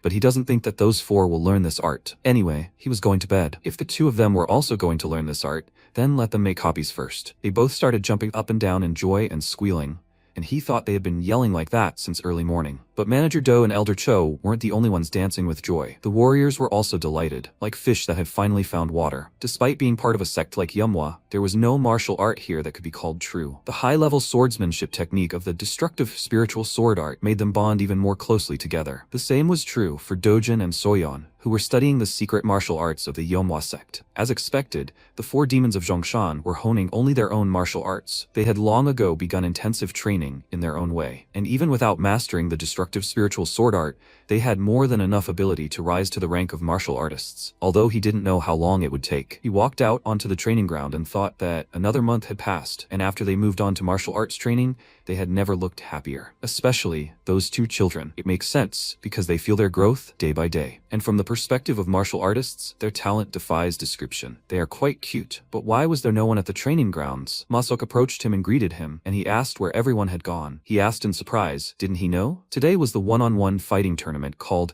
Little Dragon Ascension. He didn't understand what he was talking about, and deciding that his memory was failing him again, he explained that it was the largest event in Seochang, held once every 5 years. If you win, you gain the right to participate in the Orthodox Jianghu Forces Warriors tournament. Had he really not heard of that? He immediately jumped onto the rooftops, and ran to the tournament venue, exclaiming that if something like this was happening, they should have told him first. These old people always try to enjoy all the good shows alone. Meanwhile, the siblings, along with Elder Cho and Manager Do, were standing in line. He told them that their turn had come, and that they should have written their names on the list of disciples. They were overjoyed, and the Baek clan's chief administrator, Jang Seun, approached them and asked if these were the children of the Manhwa sect. Since they didn't show their faces at the martial arts tournaments in Seochang, he didn't expect to see them here. He accompanied Baek Sion. Huangban greeted him and said that it had been a long time since their last meeting. Their sect's business was poor, so they couldn't pay attention to such events. He said with a grin that the news about the Manhwa sect's situation was as old as time. However, it seemed like their life had gotten a little better recently. He couldn't believe they were even able to pay the entry fee for the Little Dragon Ascension tournament. After spending so much, did they have enough money left to buy anything edible for dinner? They also paid the membership fees for 10 years that were overdue, right? Are they trying to outdo themselves by dragging their young masters here when they themselves are on the verge of starvation? They both glared at him. While the MC climbed onto the roof of the tallest building, he looked around and realized he should have asked Masok where this tournament was being held before leaving. He continued searching, while a man and woman in green clothes were walking down the street. Everyone fell in love with her at the sight of her. There was no other way. Her name is Haya. She lifted her hat and looked around, asking, "Is this Seo-chan?" It was quite crowded. Mujin pushed her and told her not to chat in the middle of the road and to move to the side of the road, then looked around and asked irritably, "Where is this tournament being held? He can't find the right place." The woman was indignant at his behavior, and he turned to her, asking if she knows the location of the Little Dragon Ascension tournament. She ignored the question and glared at him menacingly, which made him confused, and then her grandfather, Sumoon, approached him and said that they also just arrived here and got lost looking for this place. If he finds the location of the tournament first, could he please show it to them? He frowned, and after a short pause asked why on earth he should do that. Doesn't he have legs of his own? Let them look for it themselves. He ran forward down the street, pushing everyone in his way, and Haya asked in confusion what's wrong with him. She had never seen such a rude person before. He chuckled and said that it was not just about appearance. His behavior and actions were an exact copy of him. It seemed that his madness had completely passed. She looked at her grandfather in surprise and asked if this was really who she thought it was. He smiled and said that it was Hua Jutai's grandson from the Yomwa sect, Hua Mujin. It was good that he came here in person. A powerful storm was about to sweep through Seochang. Meanwhile, the situation between the two clans had become tense, causing the townspeople to worry that they would start a fight. Huangbon clenched his fists, restraining his anger, and said that young Master Mujin had recently recovered, and the situation of their sect was improving. The overdue membership fees would be paid soon. He should not worry about that. Siyun asked, were they going to pay the bills? But when? In 10 years? In any case, he was pleased to hear it. The fact that the children are participating in the tournament means they have inherited the secret arts, right? He guesses they no longer follow their ancestors' rule of only passing on the secret arts to the eldest son. He just said that young Master Mujin has recovered from his madness, but it seems they are in too much of a hurry to return everything to normal. He laughed loudly and mockingly said that he looks forward to seeing this incredible red flame martial art again. The elder became impatient and placed his hand on the hilt of his sword, and he asked what he was going to do. Did he want to draw his sword? He replied that they were in front of the children, so he asked him to refrain from further conversation, because his patience also had its limits. Siyun reached for his sword and said that it seemed that even in such a dire situation, he still had some pride. Then let him draw his sword. The atmosphere around them became heavy. The townspeople became nervous, but Mujin arrived just in time, approached them and told them to stop. Tonight, the children will take part in one-on-one duels. This is not a place where adults have the right to interfere. Today's main characters are the hope of Seochang. In other words, the children. The man smirked and asked, isn't this the famous crazy young master? He has heard of him. What brings him here? He ignored him and approached the children, asking why they didn't tell him a word about this event. They should have warned him about something like this. Dojin was confused, and Soyeon said that they were going to win and surprise him. He patted her on the head and said that they, the brats, are simply incredible. He turned to the man and said that the martial arts clan should be proud of their mastery in martial arts. If they constantly boast about their wealth,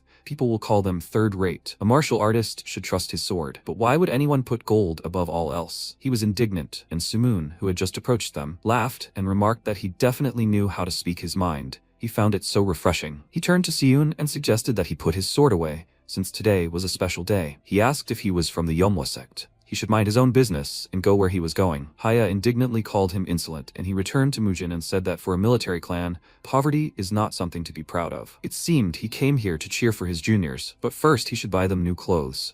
Or maybe they just spent all their money on the entry fee. Huangbon was about to tear him apart, but Sumoon intervened and asked, what's so important about clothes? Just because he's dressed richly doesn't mean he's become a martial artist. Siyun was angry that this old man kept interfering and turned away from them, saying there was no point in talking to those who didn't understand what they were trying to convey. Let them demonstrate their unrivaled skills during the fight. MC gave him a cold look, and Sumoon told him not to let something like that upset him. Wherever he goes, there will always be such individuals. He sighed heavily and said he was right, after which the old man glanced at Elder Cho with a smile, wondering why he seemed familiar. Or maybe he was just imagining things. A man ran up to them and asked if they were from the Yomwa sect. They confirmed it, and he told them to follow him. They had prepared their positions. He led them to a huge platform where the other participants had already gathered. The men set the table for them, and the siblings were delighted at the sight of such sumptuous dishes. Mujin smiled and told them not to overeat, since it was unknown when the duel would begin. The participants from the Baek clan went to their places in the tent for important guests, and Siyun gave Mujin an arrogant look, and he nervously clenched his teeth and thought that one day he should give that idiot a good beating. First, he would gouge out one of his eyes. His cruel thoughts were interrupted by Sumoon, who approached him and said that it seemed like there was no one there. Could he sit next to him? He wondered why this old man was hanging around them. He allowed him to sit,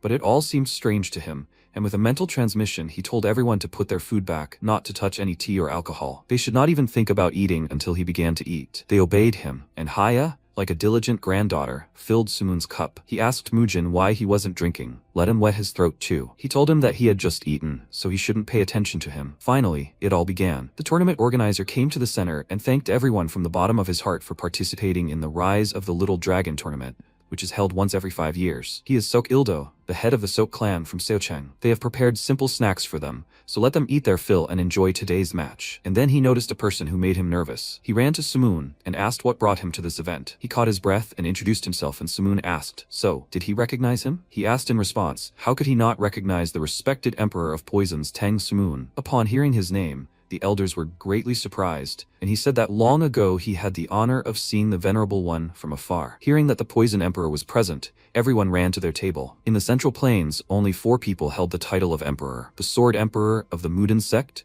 the Fist Emperor of the Shaolin Monastery, the Whip Emperor of the Four Martial Heavens, and the Poison Emperor of the Tang clan. And then, one of the strongest martial artists in the Central Plains appeared at a small children's tournament held in Seochang. This couldn't help but cause a general commotion. Seoon stared at him in surprise and thought, is this old man the Poison Emperor? No, more importantly, why did he come here? He's in big trouble. Not knowing who he was, he acted extremely insolently. MC, meanwhile, poured himself a drink and thought that his name seemed familiar, and he remembered him. It was that kid. When the 10-year war with the Orthodox forces began, 4 of the 5 great clans, with the exception of the Namgung clan, refrained from participating in the fight against the divine demon. Their explanation was that there was no compelling reason to enter the war. But another reason was that the heads of these houses and their warriors were defeated by the divine demon. And on the day of that battle, a youth was also present on the battlefield. It was Tang Sumun of the Tang clan, the very same Poison Emperor that he is now. Meeting him brings back memories of that time. Ildo offered to escort him to the tent for important guests, but he declined, saying there was no need. He was much more interested in sitting here than there. The man was confused, not understanding what he meant, then looked around at everyone at the table and noticed with surprise that the young master from the Manhwa sect was also there. He apologized for not recognizing him. Would they all like to move to another table together? MC replied that his face wasn't a sign, so it wasn't surprising he didn't recognize him. These seats were perfectly fine with him, so he shouldn't worry about them. By the way, when will the matches start? The days are hot now, so he would like them to move faster. Sumun smiled and thought that the more he looked at him, the more he seemed to resemble him, his trusted friend and rival, who supported him in a moment of despair long ago, the Fire Emperor Wajute. Now he looked like his spitting image. Ildo laughed and noted that it was indeed very hot today. The tournament would start soon, so they would have to wait a bit. By the way, is he planning to participate himself? He didn't understand what he meant, and he explained to him that he was talking about the Tournament of Orthodox Forces, which is held once every 5 years. Its start would be announced soon, and it would be great if he decided to participate. He answered that he wasn't particularly interested in it now, and he said that it was a pity. Suddenly, an excited Seoon ran up to them, bowed to the Poison Emperor, and greeted him. If what happened earlier had offended him in any way, he sincerely apologized. He had no idea who stood before him. Sumun remained silent and took a sip of alcohol, then loudly placed the cup on the table and told his granddaughter that the surroundings were too noisy. When will the matches begin? She understood him and respectfully thanked the men for coming to greet the Poison Emperor. However, her grandfather did not want any unnecessary fuss right now, so they should return to their business. Ildo said that in that case, they would begin the match right away. Mujin cast them a suspicious glance, after which the man stepped to the center of the arena and explained the rules. Only wooden weapons, such as wooden swords or spears, are allowed, which cannot cause death. The use of lethal blows is also prohibited. If the arena warden or official throws a blue bag into the arena, it means the match is temporarily suspended. A red bag means a loss, in which case the match must be stopped immediately. The Little Dragon Ascension Tournament begins. Baek Sayon of the Baek clan and Hwa Soyeon of the Manhwa sect are invited to the arena. The girl who was greedily eating meat froze, and the MC told her to consider this a chance to show what she had been working on all this time. He wants to see how much she has improved her skills. He confidently clenched her fists and agreed, then headed to the arena, while Sayon thought, so his opponent is this girl from the Manhwa sect. If she were to go against him in her very first match, luck had clearly turned against her. He will start by breaking both of her arms. He walked into the arena and looked at her proudly, and she flexed her fists and said that initially she was going to quickly win and go eat meat, but now she could not do that. He will be the first victim on Soyeon's valiant path of ascension. He protested, saying that he actually wanted to say that, and she told him to shut up. How long was he going to keep up this nonsense? He said irritably that she had started it. She better prepare herself. He wouldn't just break her arms. After listening to them, Mujin thought of Elder Cho and asked if they had always been on bad terms with those idiots. They never stopped trying to pick fights with them. He replied that when the Fire Emperor was still alive, it wasn't a big problem, but after the previous sect leader held the ceremony of transferring his powers to the heir, several vassals left the sect and sought refuge with the Baek clan. Manager Zhang is one of these defectors. The more their sect declined, the more hostile they became. MC said that of course, those traitors are real idiots. But still, why are they acting like this? He replied that it was because they had a serious conflict with the previous sect leader due to differences of opinion. Furthermore, since the Baek clan had accepted their vassals into their ranks, the number of their martial artists had increased. They skillfully exploited the hostility the vassals showed towards them. Meanwhile, Sayon took up his sword and rushed to attack. He lunged, Soyeon dodged and countered with a kick to his shoulder, after which she jumped, which he clearly did not expect, and kicked him in the nose with all her might. After such a blow, he fell and, holding his bleeding nose, asked how she dared to hit him. She pointed her finger at him and laughed maliciously, noticing that his nose was bleeding. Sumoon was surprised that she used kicks and asked Mujin if he had taught her that. He replied that he hadn't had the chance because he was out of his mind. Elder Cho had taught her the basics. He nodded in confirmation, and Haya noted that it wasn't just about kicking technique. She was a pretty good fighter for her age. The way she moved dynamically and perfectly anticipated her opponent's strikes was an excellent foundation for her technique. However, the opponent was holding a wooden sword, so how long could she withstand an enemy with a weapon? Sayon, meanwhile, gripped the sword tighter in a rage and swore to kill her. He then swung the sword, and she ducked, avoiding the blow,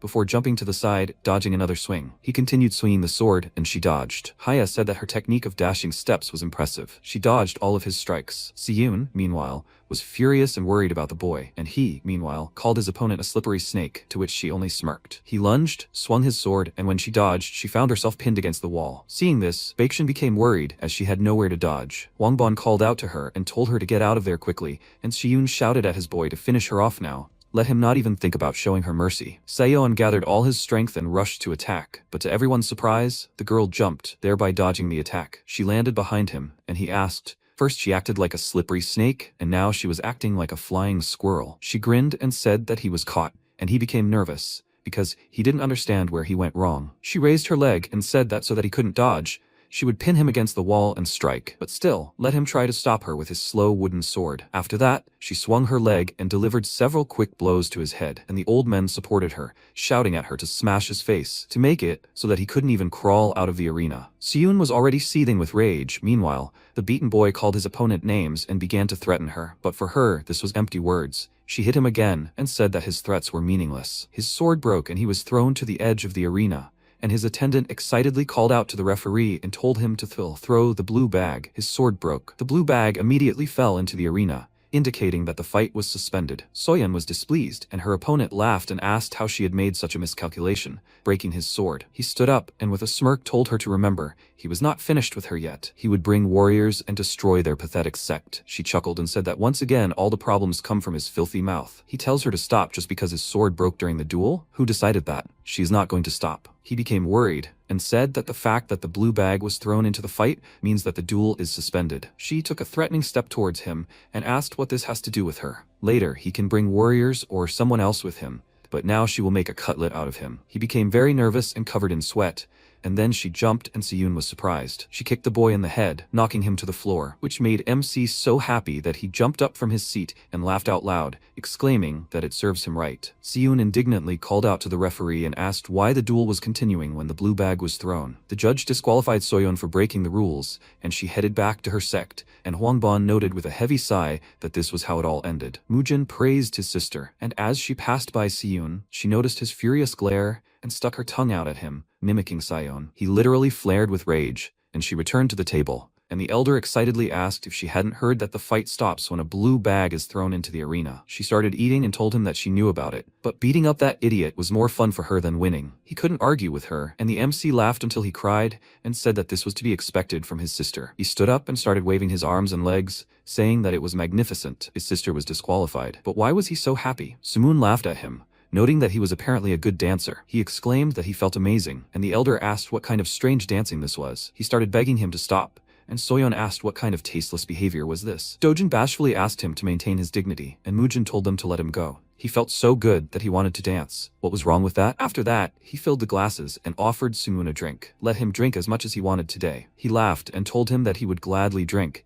which Haya didn't like. And then her grandfather turned to Soyeon and said that if she had used the sect's secret technique, her victory would have been even easier. Why didn't she do that? She asked in response. He wasn't serious, was he? She didn't see the need to use her sect's secret martial art on such a worthless person. He saw that he had suffered quite badly without it. If she had played all her trump cards, then in the future he could have figured out how to counter this. He laughed and remarked that she was absolutely right. Very smart of her. It was so sweet. He called out to the servant and asked him to bring more tinctures, and Soyeon pointed to her brother's plate and asked, "Can she eat this?" He asked. Why did she choose his plate? There was plenty of other food on the table. She laughingly answered him that his piece looked more appetizing, and the MC smiled, watching the two. And so began a drinking party that seemed to have no end in sight. The sight of Mujin casually drinking with the Poison Emperor was enough to attract everyone's attention. Meanwhile, several more matches passed, and all eyes were directed only at Mujin and the Poison Emperor. This made the head of the Sok clan, Sok Ildo, who was hosting the Little Dragon Ascension tournament, become more and more irritated. He entered the arena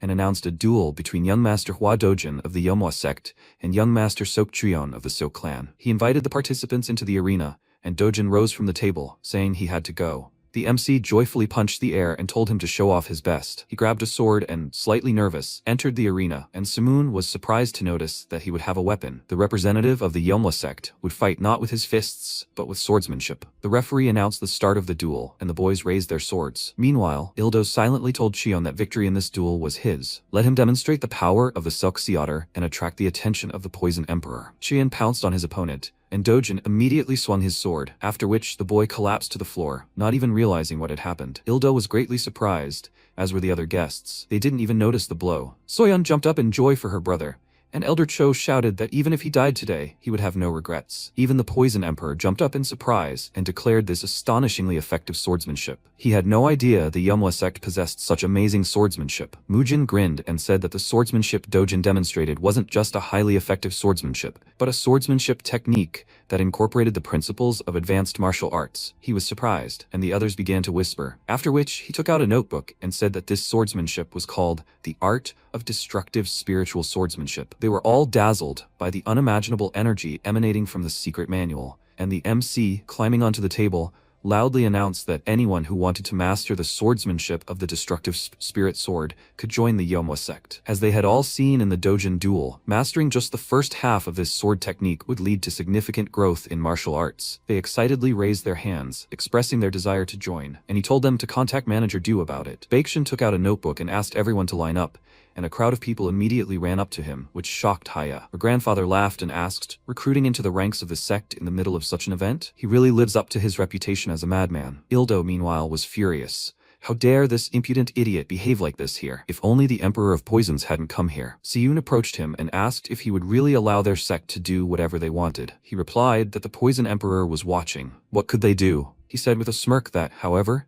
they couldn't just do the work and then pass the fruits on to someone else. He had one plan for this matter. They would change the participants of the tournament, adding Seok Yoseo to the list. As the influence of the Manhwa sect, which had dominated Seochang for some time, began to wane, the Sok and Baek clans immediately planned to fill this vacuum with their own power. Through the Little Dragon Ascension tournament, held once every 5 years, they manipulated the tournament bracket to ensure that their disciples emerged victorious. They then sent them to renowned tournaments of the Orthodox powers to increase the fame of their clans. In other words, the clan's fame was their power. This is how they monopolized the Little Dragon Ascension tournament and expanded their influence. Ildo announced the final match of the 16th tournament. Young Master Ban Yeowol of the Half Moon sect would face young Master Sok Yoso. Sumoon told Mujin that whoever won this match would be his younger brother's opponent in the next match. Seeing this boy, Elder Cho was surprised and asked why he was here. MC asked if something was wrong. Was he strong? He replied that he was the winner of the previous Little Dragon Ascension tournament. As far as he knew, he had now begun training at the main temple of the Diankang sect. Yoseo, meanwhile, asked Yeowol if he was his opponent again. The boy was very surprised to see him here. This was a tournament that only those under 14 could participate in. He smirked and called him an idiot, saying he knew it and that he was 14. He was indignant and exclaimed that he was lying, saying he was 15 now, but Yoseo didn't let him finish and attacked him, hitting him several times, which made Dojin feel uneasy. Yoseo easily won and said that worms should crawl silently on the ground,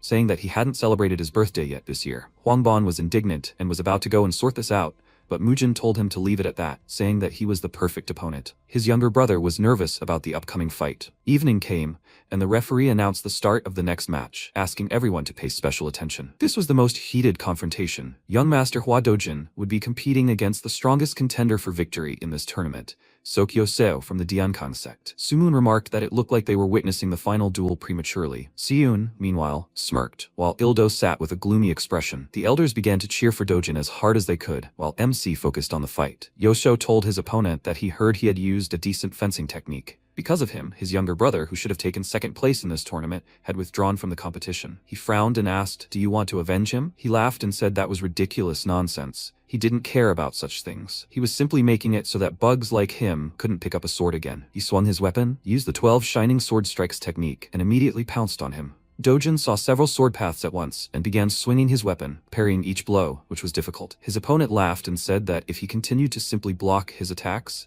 his skull would be crushed in the blink of an eye. Dojin grew nervous and blocked another blow, while Sumoon admiringly declared that this was the Dienkang sect's signature fast swordsmanship. Something like this could be quite difficult to handle. Mujin remained silent and continued to watch his brother closely, while Ildo smirked and silently told Yoso that this was right.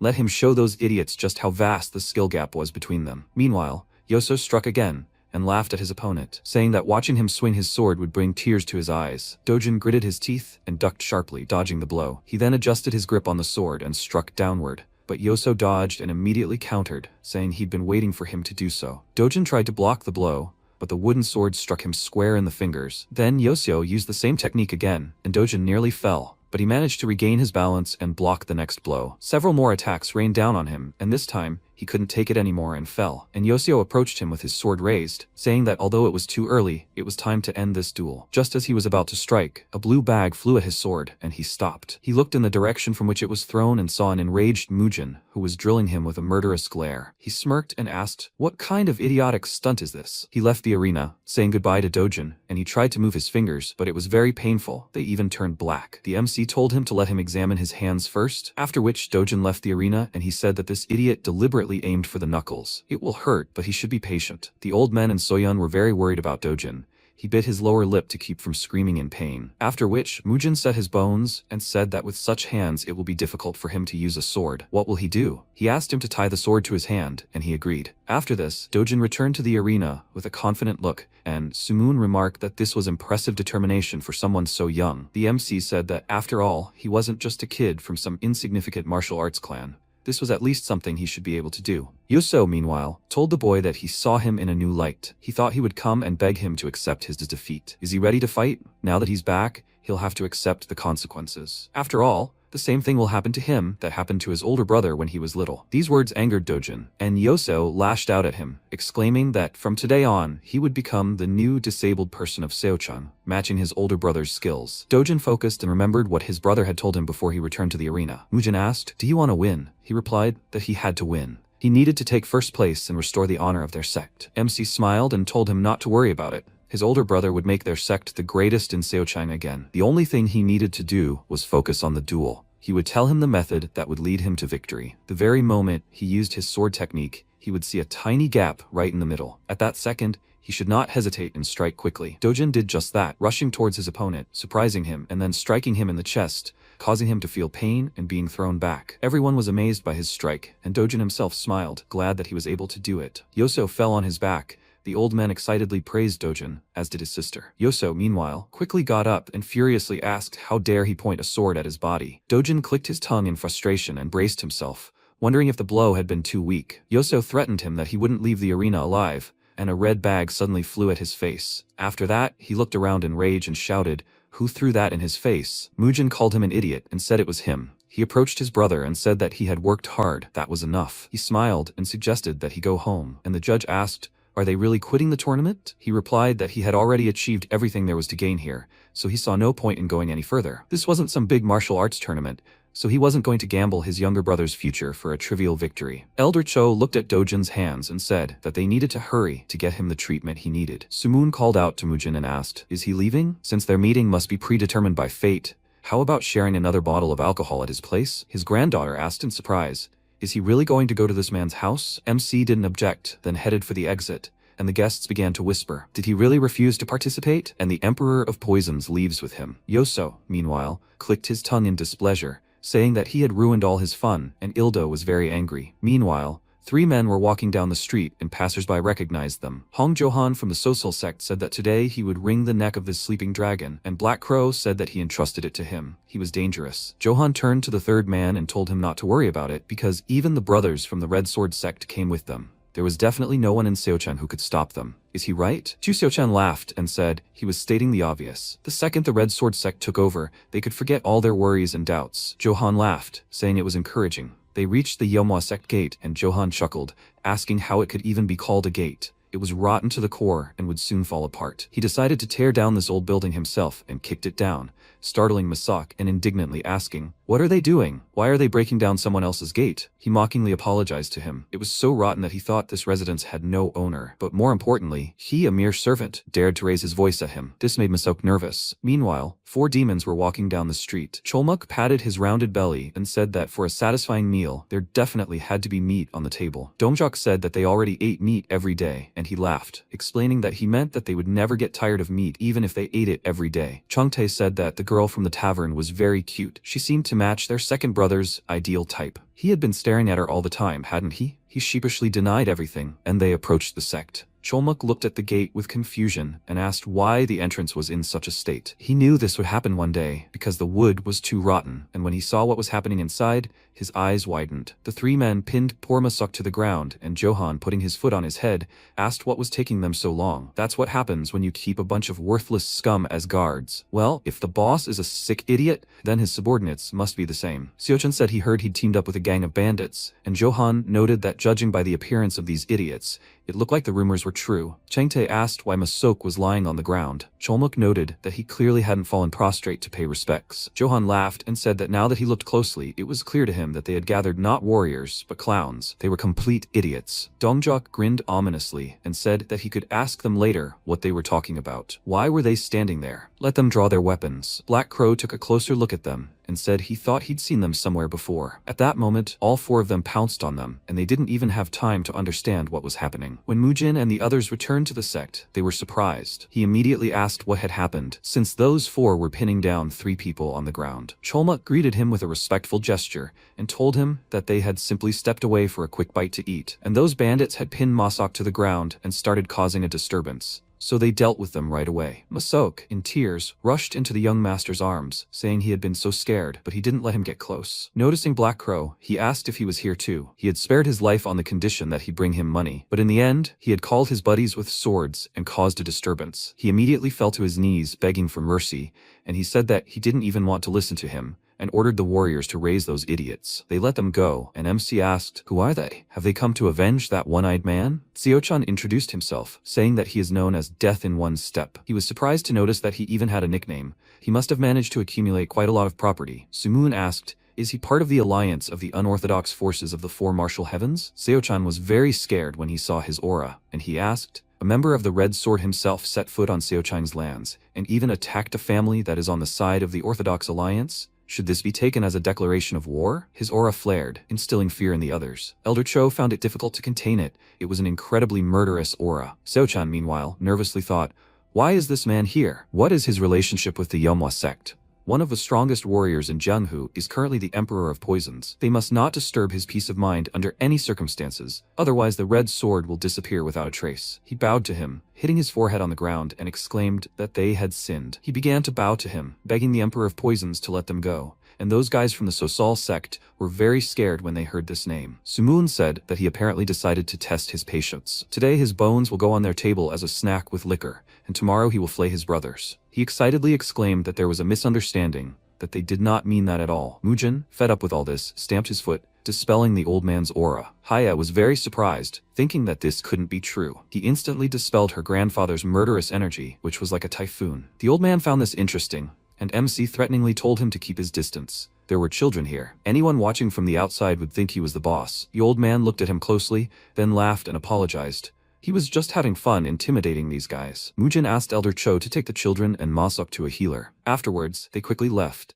and Soyeon, displeased, said she wanted to watch a little longer. After making sure the children were gone, MC returned to the boys and picked up a sharp stick, saying that not only had they mocked someone else's servant, but they had also destroyed these precious oak gates. He stuck a stick into his shoulder and asked if he even knew what kind of gate it was. He started picking at his wound, tormenting him, and said that it was a 100-year-old oak gate that had been struck by lightning, but it continued to stand, filled with the energy of the Big Dipper and imbued with the spirit of his grandfather. This was not something that could be easily obtained anywhere. He screamed in pain and asked him to stop. He was not the one who knocked down this gate. He smirked and said that in any case, since he had aided in this matter, let him bring him 10,000 yang as compensation for his complicity. He exclaimed that this was nonsense, and the warriors thought, How dare he speak to him so insolently? Mujin asked if he should continue to screw this splinter into his flesh. He screamed in pain and promised him that he would do anything.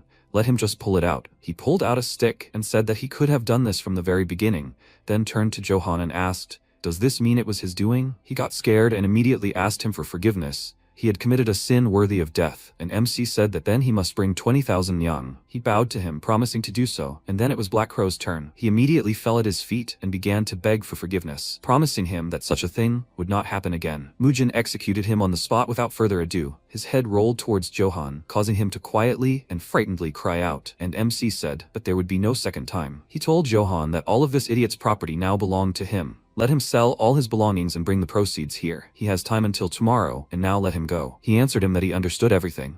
And Haya looked closely at Mujin and thought about something. Within days, the sect's residence was rapidly transforming, becoming completely unrecognizable. The old front gate with peeling paint was replaced with thick new oak gates. The walls, roof, and even the cracked stone floor began to be replaced with new materials. And that's far from all. Martial artists wishing to pass the test to join the sect continued to arrive in an endless stream. Earning a salary while training in advanced martial arts was a once-in-a-lifetime opportunity, so such a reaction was quite natural. But something made MC extremely uncomfortable. The Poison Emperor and his granddaughter were still visiting. Sumoon tried the tea and said it was especially fragrant today, and Mujin wondered, what the hell are they doing here? Haya smiled and said that it turned out the Yomwa sect residents had plenty of high-quality tea leaves, and MC wondered, why are they visiting here every day? He decided to ask them about it, but Sumoon ignored his question and invited him to join them. This tea had an incredible taste. He said that he was sure the Tang clan must have whole mountains of tea of even better quality. So why did he continue to drink it here? Sumoon told him not to be such a cheapskate. It was just a couple of cups. He was indignant at his words, and he laughed at him, telling him not to worry. He was joking. He looked around the sect territory and asked, isn't it wonderful? The place where a person lives should be filled with such vital energy. He glanced at the men who were fixing everything and said that they were trying hard to do their job. Thanks to this atmosphere, both the food and the tea become even tastier. He even forgot about his old age for a moment, and he was so grateful for it.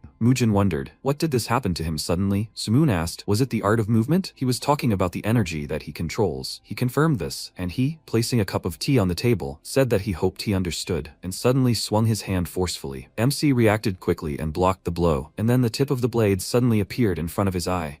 But he jumped aside and began to dodge the old man's blows. Haya worriedly called out to her grandfather, and Baekshun, seeing the two fighting, became very worried and asked what happened. Sumoon clenched his fist, smoke emanating from under his fingers, and then he blew on his palm and sent a poisonous explosive strike at Mujin, who cursed and assumed a stance for the third technique of the nine-sword solo. He screamed and swung the heaven-cutting sword with all his might, and its energy gushed in all directions along with the wind. The old man stopped attacking, and MC wondered, what kind of powder was this? It wasn't poisonous. The old man said that, as he thought, it was the nine-sword solo. He was surprised and asked if he knew about this technique. He answered that he had seen it used only once, but he could not forget it. He apologized. He really needed to find out what kind of fencing technique he was using. He invited him to return to the table, which made him confused, after which he sighed heavily and thought that he was seeing such an extraordinary old man for the first time. Sumoon sat down on a chair and sighed heavily from the pain in his back, after which he asked his granddaughter to fill his cup. His throat was dry. She poured him tea, and he said that he never thought that something like this would happen in his life. He was able to see the use of this fencing art again. How did this happen? Where did the eldest son of the Yomwa sect learn about this sword technique? He said that he should be the first to voice his question. How did he learn about this fencing art? He smiled and told him about it. When he was a child, he followed his grandfather and older brother when they went fishing. At that time, his grandfather's mastery of poisons reached the heavens, so people dubbed him the Heavenly Emperor of Poisons. Although he had retired, he was still full of energy. He remained an absolute master of the highest level. But then he appeared in their path, his teacher. Their grandfather ordered them to step aside. He and his brother immediately ran to the rocks. He was curious about what was going on there and kept peeking out from behind cover, and his brother told him to stay down, but he was worried about his grandfather. Then the fight began. His grandfather attacked first. He struck a quick blow that caught his opponent off guard, and then threw several knives at him, but he deflected them all with his sword. Then the Emperor of Poisons drew his sword and approached him, and he attacked, causing him to jump. The Poison Emperor blew a poisonous explosive powder at him, and he used the nine-sword solo, heaven-cutting sword, to counter it. Seeing the cloud disperse, the Sword Emperor rushed at him in frustration, and he ran towards him with a scream. It was an indescribable sight. He still remembers every detail. If he had seen that fight with his own eyes, he would have felt the same. He rooted for his grandfather with every fiber of his being, but that man easily defeated the Heavenly Poison emperor, who was called the strongest of his time, with only 9 sword techniques. And then, without uttering a single word, he continued on his way. He was young, so he could only watch. After that incident, only one phrase stuck in his head. 9 swords solo. Maybe that's his name? Mujin said it was the name of a swordsmanship art, and he said with a smile that now he understood why 9 swords. So, he's that master's student? He told him that he wasn't officially his teacher, but he was still training under him for now. He asked what for now meant. MC asked him to accept that answer. It was hard for him to explain all the nuances. One day, when a legitimate heir would emerge to continue this legacy, he would teach him this sword technique. He didn't ask any questions and apologized for attacking him. MC thought for a moment and then asked if he knew anything about a swordless mark. Haya was surprised to hear that, and her grandfather clarified that by swordless mark, he meant inflicting a slash without contact with a sword. He had never heard of anything like that. After hearing that answer, MC said he had business to attend to, so he was leaving. He wished them a good time, and Sumoon asked him to wait. He also had one question for him. To be honest, that was why he visited his house so often. Mujin turned to him with a questioning look, and the old man asked with a smile what he thought of his granddaughter. Haya immediately became indignant and embarrassed, and the MC asked what he meant. He laughed and called him a sly one, pretending not to understand anything. How does he view her, as his wife? This question sounded like thunder to him. The old man grinned, waiting for an answer, and of course, everyone around heard it and was surprised. And the 4 demons asked, "So he's planning on getting married?" Mujin didn't even know what to say. The old man kept pressing him, asking for an answer. He, looking at the embarrassed girl, remembered his beloved and answered with a bitter smile that he wasn't planning on getting married, at least not in this life. Haya wondered what this meant, and when he calmly said that he didn't particularly like her, she became indignant and exclaimed that she herself didn't like a husband like him. Sumoon looked at him in surprise and asked if he preferred men. He indignantly exclaimed that this was not true at all. Who did he take him for? Sumoon pointed to his granddaughter and said that then he did not understand how it was possible to reject her, the woman every man desired. He answered that everyone had their own preferences and asked him to respect his taste, after which he left, citing business. The old man touched his chin in puzzlement and said that this was strange. He was still completely blind to such things? This could not be. His granddaughter embarrassedly asked him to stop. She almost died of shame because of him. He asked perplexedly what was the matter. It was obvious that she was interested in him, so he decided to put in a good word for her. She became indignant and asked when such a thing had happened. She could not stand those who behaved so arrogantly and recklessly. He said that in that case, nothing could be done. Next time, he should come here with her younger sister. Chona was calmer than she was, and she had a good character. Haya immediately fell silent, and he said with a smile that finding such a worthy man was no easy task. She turned and walked away, saying that in that case, he should stay here and live with young Master Hua. He stood up excitedly and asked her to wait and go with him. He had also already drunk everything. Haya cast a last, offended glance at Mujin, and seeing that he was completely unconcerned about what had just happened, she immediately turned away from him. MC, meanwhile, asked the elder if everyone was there. He confirmed it and added that today was the last day for enrollment in their sect. A total of 230 warriors had joined them. Mujin approached the assembled warriors and loudly introduced himself, saying that he would be brief. He doesn't care what made them join the Manhwa sect. All he wants is for them to become strong and fulfill their assigned duties. The selection test for the sect's warriors begins today. For some of them, this could be the hardest test of their lives. Anyone who wishes to leave can stop taking the test at any time, but if they endure, a reward awaits them. He asked the instructors to come forward and said that before them were 4 martial arts instructors who would be in charge of their training. From now on, they were to follow all their instructions. He wished them good luck and left, telling them to try to survive, and then they would meet again. Cholmuk grinned and introduced himself to them, saying that he was the senior instructor, and that the selection test for warriors began today. They all had to load these sacks of rice onto their backs right now. They turned to the sacks and asked in surprise, "Is he serious? And how are they supposed to do that?" Kolmuk asked, "What's wrong? Are they unable to lift it?" In that case, there's another way, namely, defeating them, the 4 instructors, in a duel. Anyone who wins will not only pass the test, but also immediately receive the position of instructor. They became nervous because they knew what they were capable of, and some decided to leave because they didn't want to die so early, but Dongjok stopped them and asked, who allowed them to do that? They were surprised, because the young master had just told them this, and Dongjok said that he really said that anyone could leave whenever they wanted, but there was no word about them being able to leave unharmed. Let them decide, will they take the test or leave the residence after he beats them to death? From the very beginning, they had no choice, and so they took the bags and began training.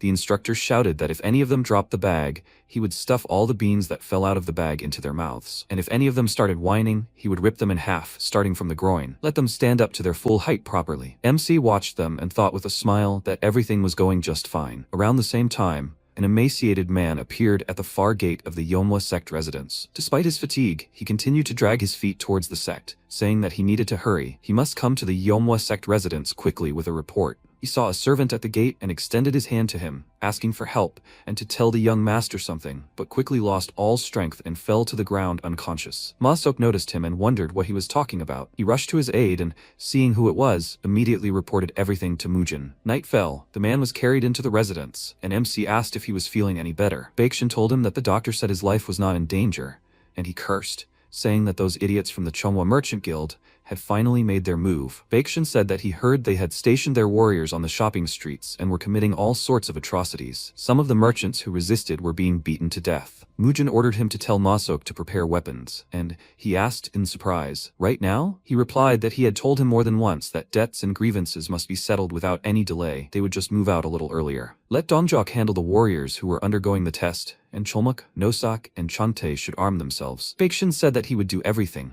then hurried out of the room and left, while the children hid behind the boxes. Soyeon smirked and asked her brother, did he hear everything? They were finally going to have a showdown with those scum. He hesitantly asked if they really needed to watch people die. She told him not to talk nonsense, and if he didn't go, she would follow them alone. He immediately agreed, and when everything was ready, MC and the warriors set out, and they followed, anticipating adventure. They ran into the forest, and the two barely kept up with them, wondering how they moved so quickly. Mujin ordered everyone to stop. He noticed people hiding in the shadows of the trees, and they emerged from their hiding places, surrounding them. The children hid behind rocks at the edge of the forest, and Soyeon caught her breath, asking what was going on there. Cholmuk looked around and asked if they were ambushing them. MC smirked and said that, as expected, they were the idiot's target. After that, the fight began. Cholmuk scattered everyone with his steel fists, Nosak armed himself with a stick, and Chante wielded an axe. Meanwhile, Mujin encountered their leader. He pounced on him in a jump, delivered a blow that he couldn't block, and smiled. The children continued to watch. Soyeon said that now she understood what a real fight was. Her hands trembled from the fact that the smell of blood could be felt even here. The enemy squad was eliminated.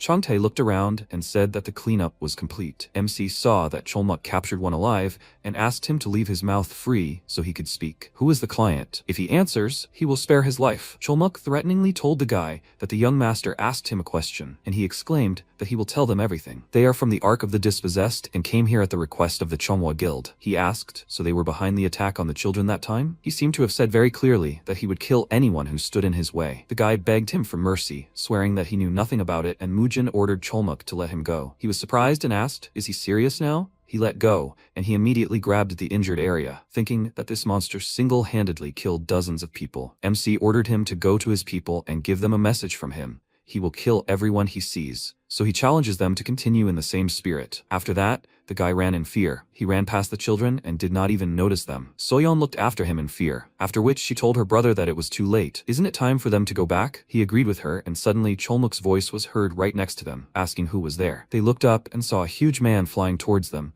which scared them greatly, and then they collided. In the end, they both emerged from hiding with huge bruises on their foreheads, and asked their older brother for forgiveness. He said that he understood their feelings, but if the enemy had noticed them first, they would have lost their lives. He pointed to the pile of bodies and told them to look there. Do they think they knew they would die today? Most people don't have the opportunity to choose their death. There is no guarantee that they won't suffer the same fate. The choices they make ultimately decide whether they will live or not. This is what this place is like, Murim. Death always follows close behind. Let them never act rashly. Do they understand? They answered him that they understood everything, and he said that it was dangerous to return at night, so let them spend the night here with him, and at dawn they will set off back to the residence. Nosek struck a stone against a stone, starting a fire, then threw the torch into the pile of bodies and burned them. The sound of burning raw flesh seemed simultaneously familiar and unfamiliar. The smell thickly permeated the dark forest, and for the two children, it became a memory they would never forget. At dawn, Mujin immediately sent them back with Chante. He told them to leave quickly. Their residence must have already been searched. Chante called them little troublemakers and led them away, and MC, after watching them go, turned toward the forest and said that they were also a little late, so they needed to speed up. At the same time,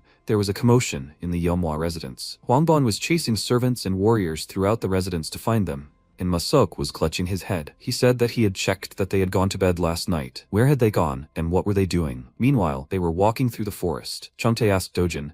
Young Miss Hwa Soyeon persuaded him to come with her, didn't she? She confirmed this, and noted that he was very observant, and he said that it couldn't be more obvious, because the young lady was the main driver of everything in the Yeomhwa residence. Dojin agreed with him. He told her he wouldn't go, so she started threatening, leaving him no choice. Suddenly, a woman screamed for help. They turned toward the voice and saw a man looming over the woman, and she was crying and begging him to take his hands off her. He licked his lips and told her to keep resisting. The other woman couldn't withstand his grip, but she was holding on pretty well. The woman saw Changtae and extended her hand to him, asking for help, and he indignantly asked how anyone could do such a thing in broad daylight. He told the children to wait for him there, but when he saw the man, he froze. He looked like a demon that could tear him to pieces. He smiled nervously and suggested that the children quickly return to the residence. Everyone was probably worried sick. He glanced at the man and thought that if he started a fight, he would be finished. He laughed nervously, deliberately saying loudly that they would go their separate ways, and the man turned to him with a smirk, ordering him to get out of his sight. But Dojin wasn't going to just stand there and watch. He walked up to him and asked if he wanted to tell him something, or maybe he wanted to enjoy the spectacle. Dojin clenched his teeth in rage and said that grabbing a nun in broad daylight was vile. He called him a vile idiot without shame or conscience, and told him to get his filthy hands off her right now. Changtae was very scared, because his words meant that they were finished. The man let her go, and looking down at the child, asked threateningly, "Who was this insolent brat? He thinks he won't be killed because he's too young? He'll chop off all his limbs, and then enjoy his screams in the company of that nun." Changtae immediately rushed to his defense and swung his axe, but he dodged, bending his upper body back. The man swung his leg, hitting him in the face, and he wondered what kind of move that was. After that, he grabbed the sword and Changtae fell, causing Dojin to become worried, and the man licked his lips and asked, "So he's a martial arts master?" Changtae stood up, and the boy asked if he was okay, and he cursed, saying that he was a real martial arts master. He whispered to the young master that when he gave the signal, they should immediately run with the young mistress towards the residence, without looking back, without stopping for a second.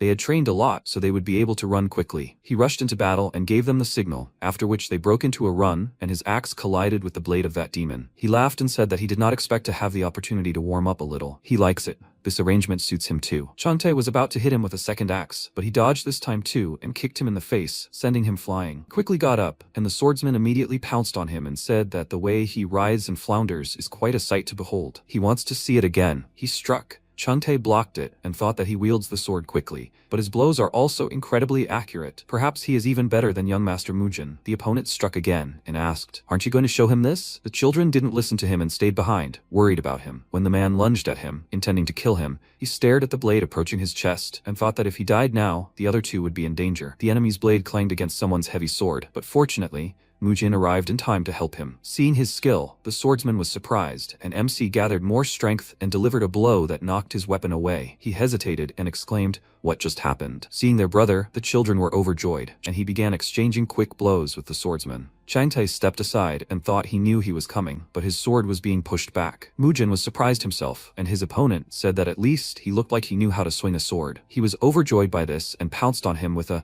moonstrike chain, which he was barely able to contain. He held his sword in front of him, blocking the blows, but still, many cuts appeared on his body. Finally, other warriors arrived. Nosak noticed that it looked like the attack had landed on him. Cholmuk's mouth fell open in surprise, and he wondered how he was doing it from such a distance. Did he really have some kind of divine weapon in his hands? He concentrated and told Nosak that they were facing an incredible martial artist. They needed to give it their all. He agreed with him, but Changtae told Cholmuk to stop. He was beyond their strength. If they interfered, they would only be in the way. Let him take a closer look. He dodged all the fatal blows and didn't let that idiot's sword reach him. The nun watched the fight unfold with concern. The man lunged at him, and MC noticed literally everything about him. The speed of the sword, the trajectory of the swing, the force of the impact upon collision, and even the number of sparks emitted at that moment. All of this is of great importance. He blocked the blow, and the man angrily called him an idiot, asking how he parried all of his attacks. He decided to unleash a blow from all of his sword tactics, and Mujin remembered his teacher's words. The true power of the 9 swords solo is revealed only when confronted with a powerful sword. He asked,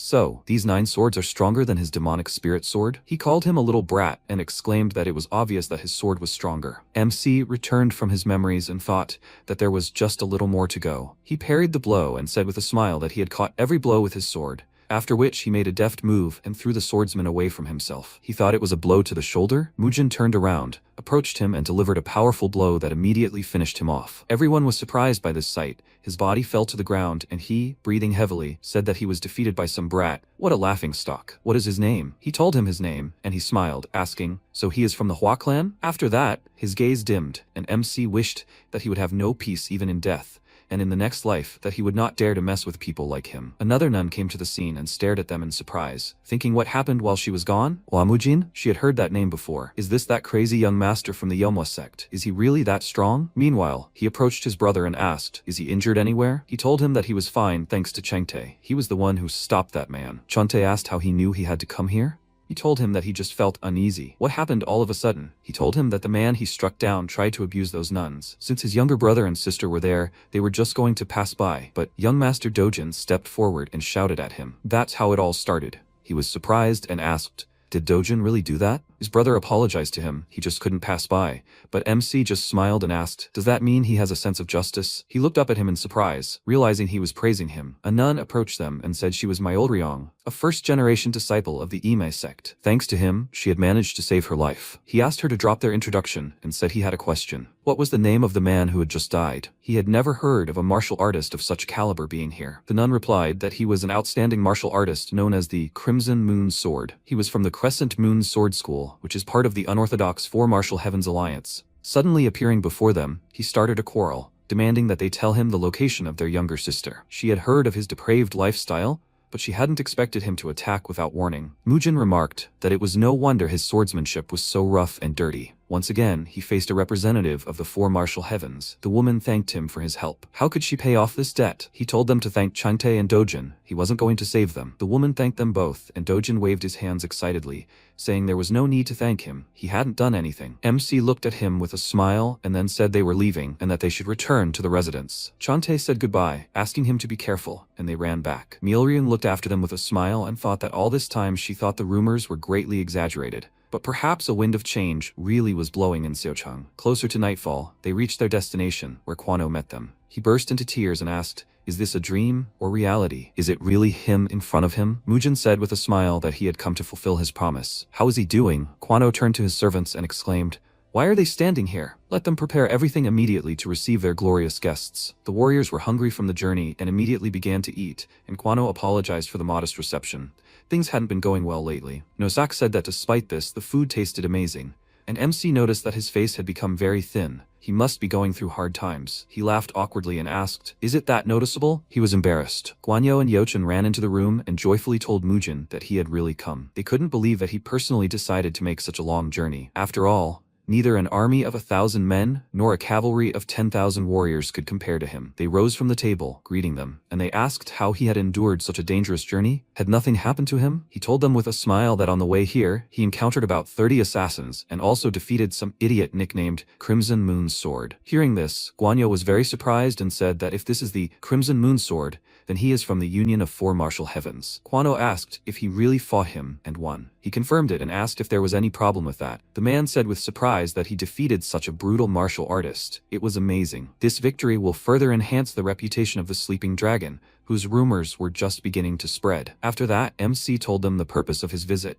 and Kwano said that he couldn't believe that the deputy head of a trading group could be beaten so badly. He should have sent some warriors with him, but he was too overconfident. Mujin said that their tyranny was growing stronger every day, and that if they turned a blind eye to what was happening, they would bring warriors and take over this place. They asked what they should do, and he said the answer was obvious. Since they had come this far, all that remained was to draw their sword. After all, that was why he had come here. The man asked in surprise, will he personally take action against them? He confirmed this, but before he could act, he needed a suitable pretext. They would start with a nearby textile workers' street. The three of them would need to prepare some things. The next day arrived, and Cholmuk and Nosak were strolling along the empty street, looking around. Cholmuk remarked that it was so quiet and empty, and Nosak agreed. He couldn't believe there was not a soul here. This was the first time he had seen a shopping street without people. At this rate, trade would dry up. Cholmuk noticed an inn nearby and wondered, is this the place? They sat down at the table and asked the owner to bring food, and then a man approached them and asked what brought such glorious warriors to such a seedy tavern. The food in this place tasted disgusting. The tavern across the street made such delicious noodles that they would be delighted. The tavern owner could not say anything in his defense, as he was afraid, and Cholmuk glanced at the tavern across the road and saw warriors there glaring at them. He replied that he did not see much of a difference. He was too lazy to go anywhere, so he would just eat here. The man told him not to argue, but to just move. This place was disgusting. Nosak called out to him discontentedly and said that he was annoying his older brother. He should just get out of their sight. He became slightly nervous under their gaze, did not try to persuade them, and returned to his people. He spoke with one of them, after which the man stood up and they headed towards them together. He approached their table and said that the food here was terrible. Do they want to go with them to that tavern across the street? Cholmuk smirked and called them idiots. Whether the food here is good or not is up to him to decide after he eats. He thinks he knows everything about his taste preferences. They got angry and called him an idiot with a bandit face and said that they were actually trying to speak to him politely. Is he deaf? Doesn't he understand what people say to him? Cholmuk asked. Are they good at just talking? Do they have swords on their belts for decoration? Make them stop talking and attack already. The man got angry and immediately pulled out his sword. Cholmuk looked at him in fury, then jumped up from his chair, grabbed him by the head and slammed him on the ground, and Nosak hit the other guy with his weapon. Watching them smash everything, the innkeeper clutched his head and cried out with tears in his eyes, saying that they said they wouldn't break anything, and he couldn't watch this. The other innkeepers were surprised that someone actually beat up those idiots, and the fight continued. Sometime later, at the Graceful Winds Trading Guild, MC wrote a letter and went outside. Kwano approached him and asked if he had called him. He apologized for adding to his worries when he was so busy, but he needed him to send this to the Tang family urgently. He replied that he would immediately order a carrier pigeon to be prepared, and was surprised to think that the young master had such impressive connections. Finally, Cholmuk and Nosak returned, and not alone, but with prisoners. Nosak ordered them to kneel and bow their heads, and Mujin praised them for their excellent work. The man asked who they were. Do they even understand who they're dealing with, and that such actions are unacceptable? MC told him that he knew exactly who they were. They were idiots from the Chonghua Merchant Guild, and they dared to point their swords at his people. He could consider this a declaration of war, right? The man looked at him with fear and began to deny everything and thought, is this Hua Mujin? When did he manage to show up here? And what is this atmosphere hanging around him? MC asked where their leader was. He needed to see him, and the man realized that he had outsmarted them. It was a trap. Mujin, puzzled, noted that judging by his look, he was not going to talk. He called out to Nosak, and he immediately knew what to do. He hit one of them in the face with his weapon, which caused him to immediately fall and start writhing in pain, and the man worriedly asked why he was doing all this. They didn't have any leader. MC didn't let him finish and ordered Nosak to split open the head of another warrior. As soon as he struck the other warrior, the man excitedly exclaimed that he would tell him everything, if only he would spare his life. Mujin said he should have done this from the start, then placed his hand on his head and threateningly asked who was leading them. He became very frightened and told them everything.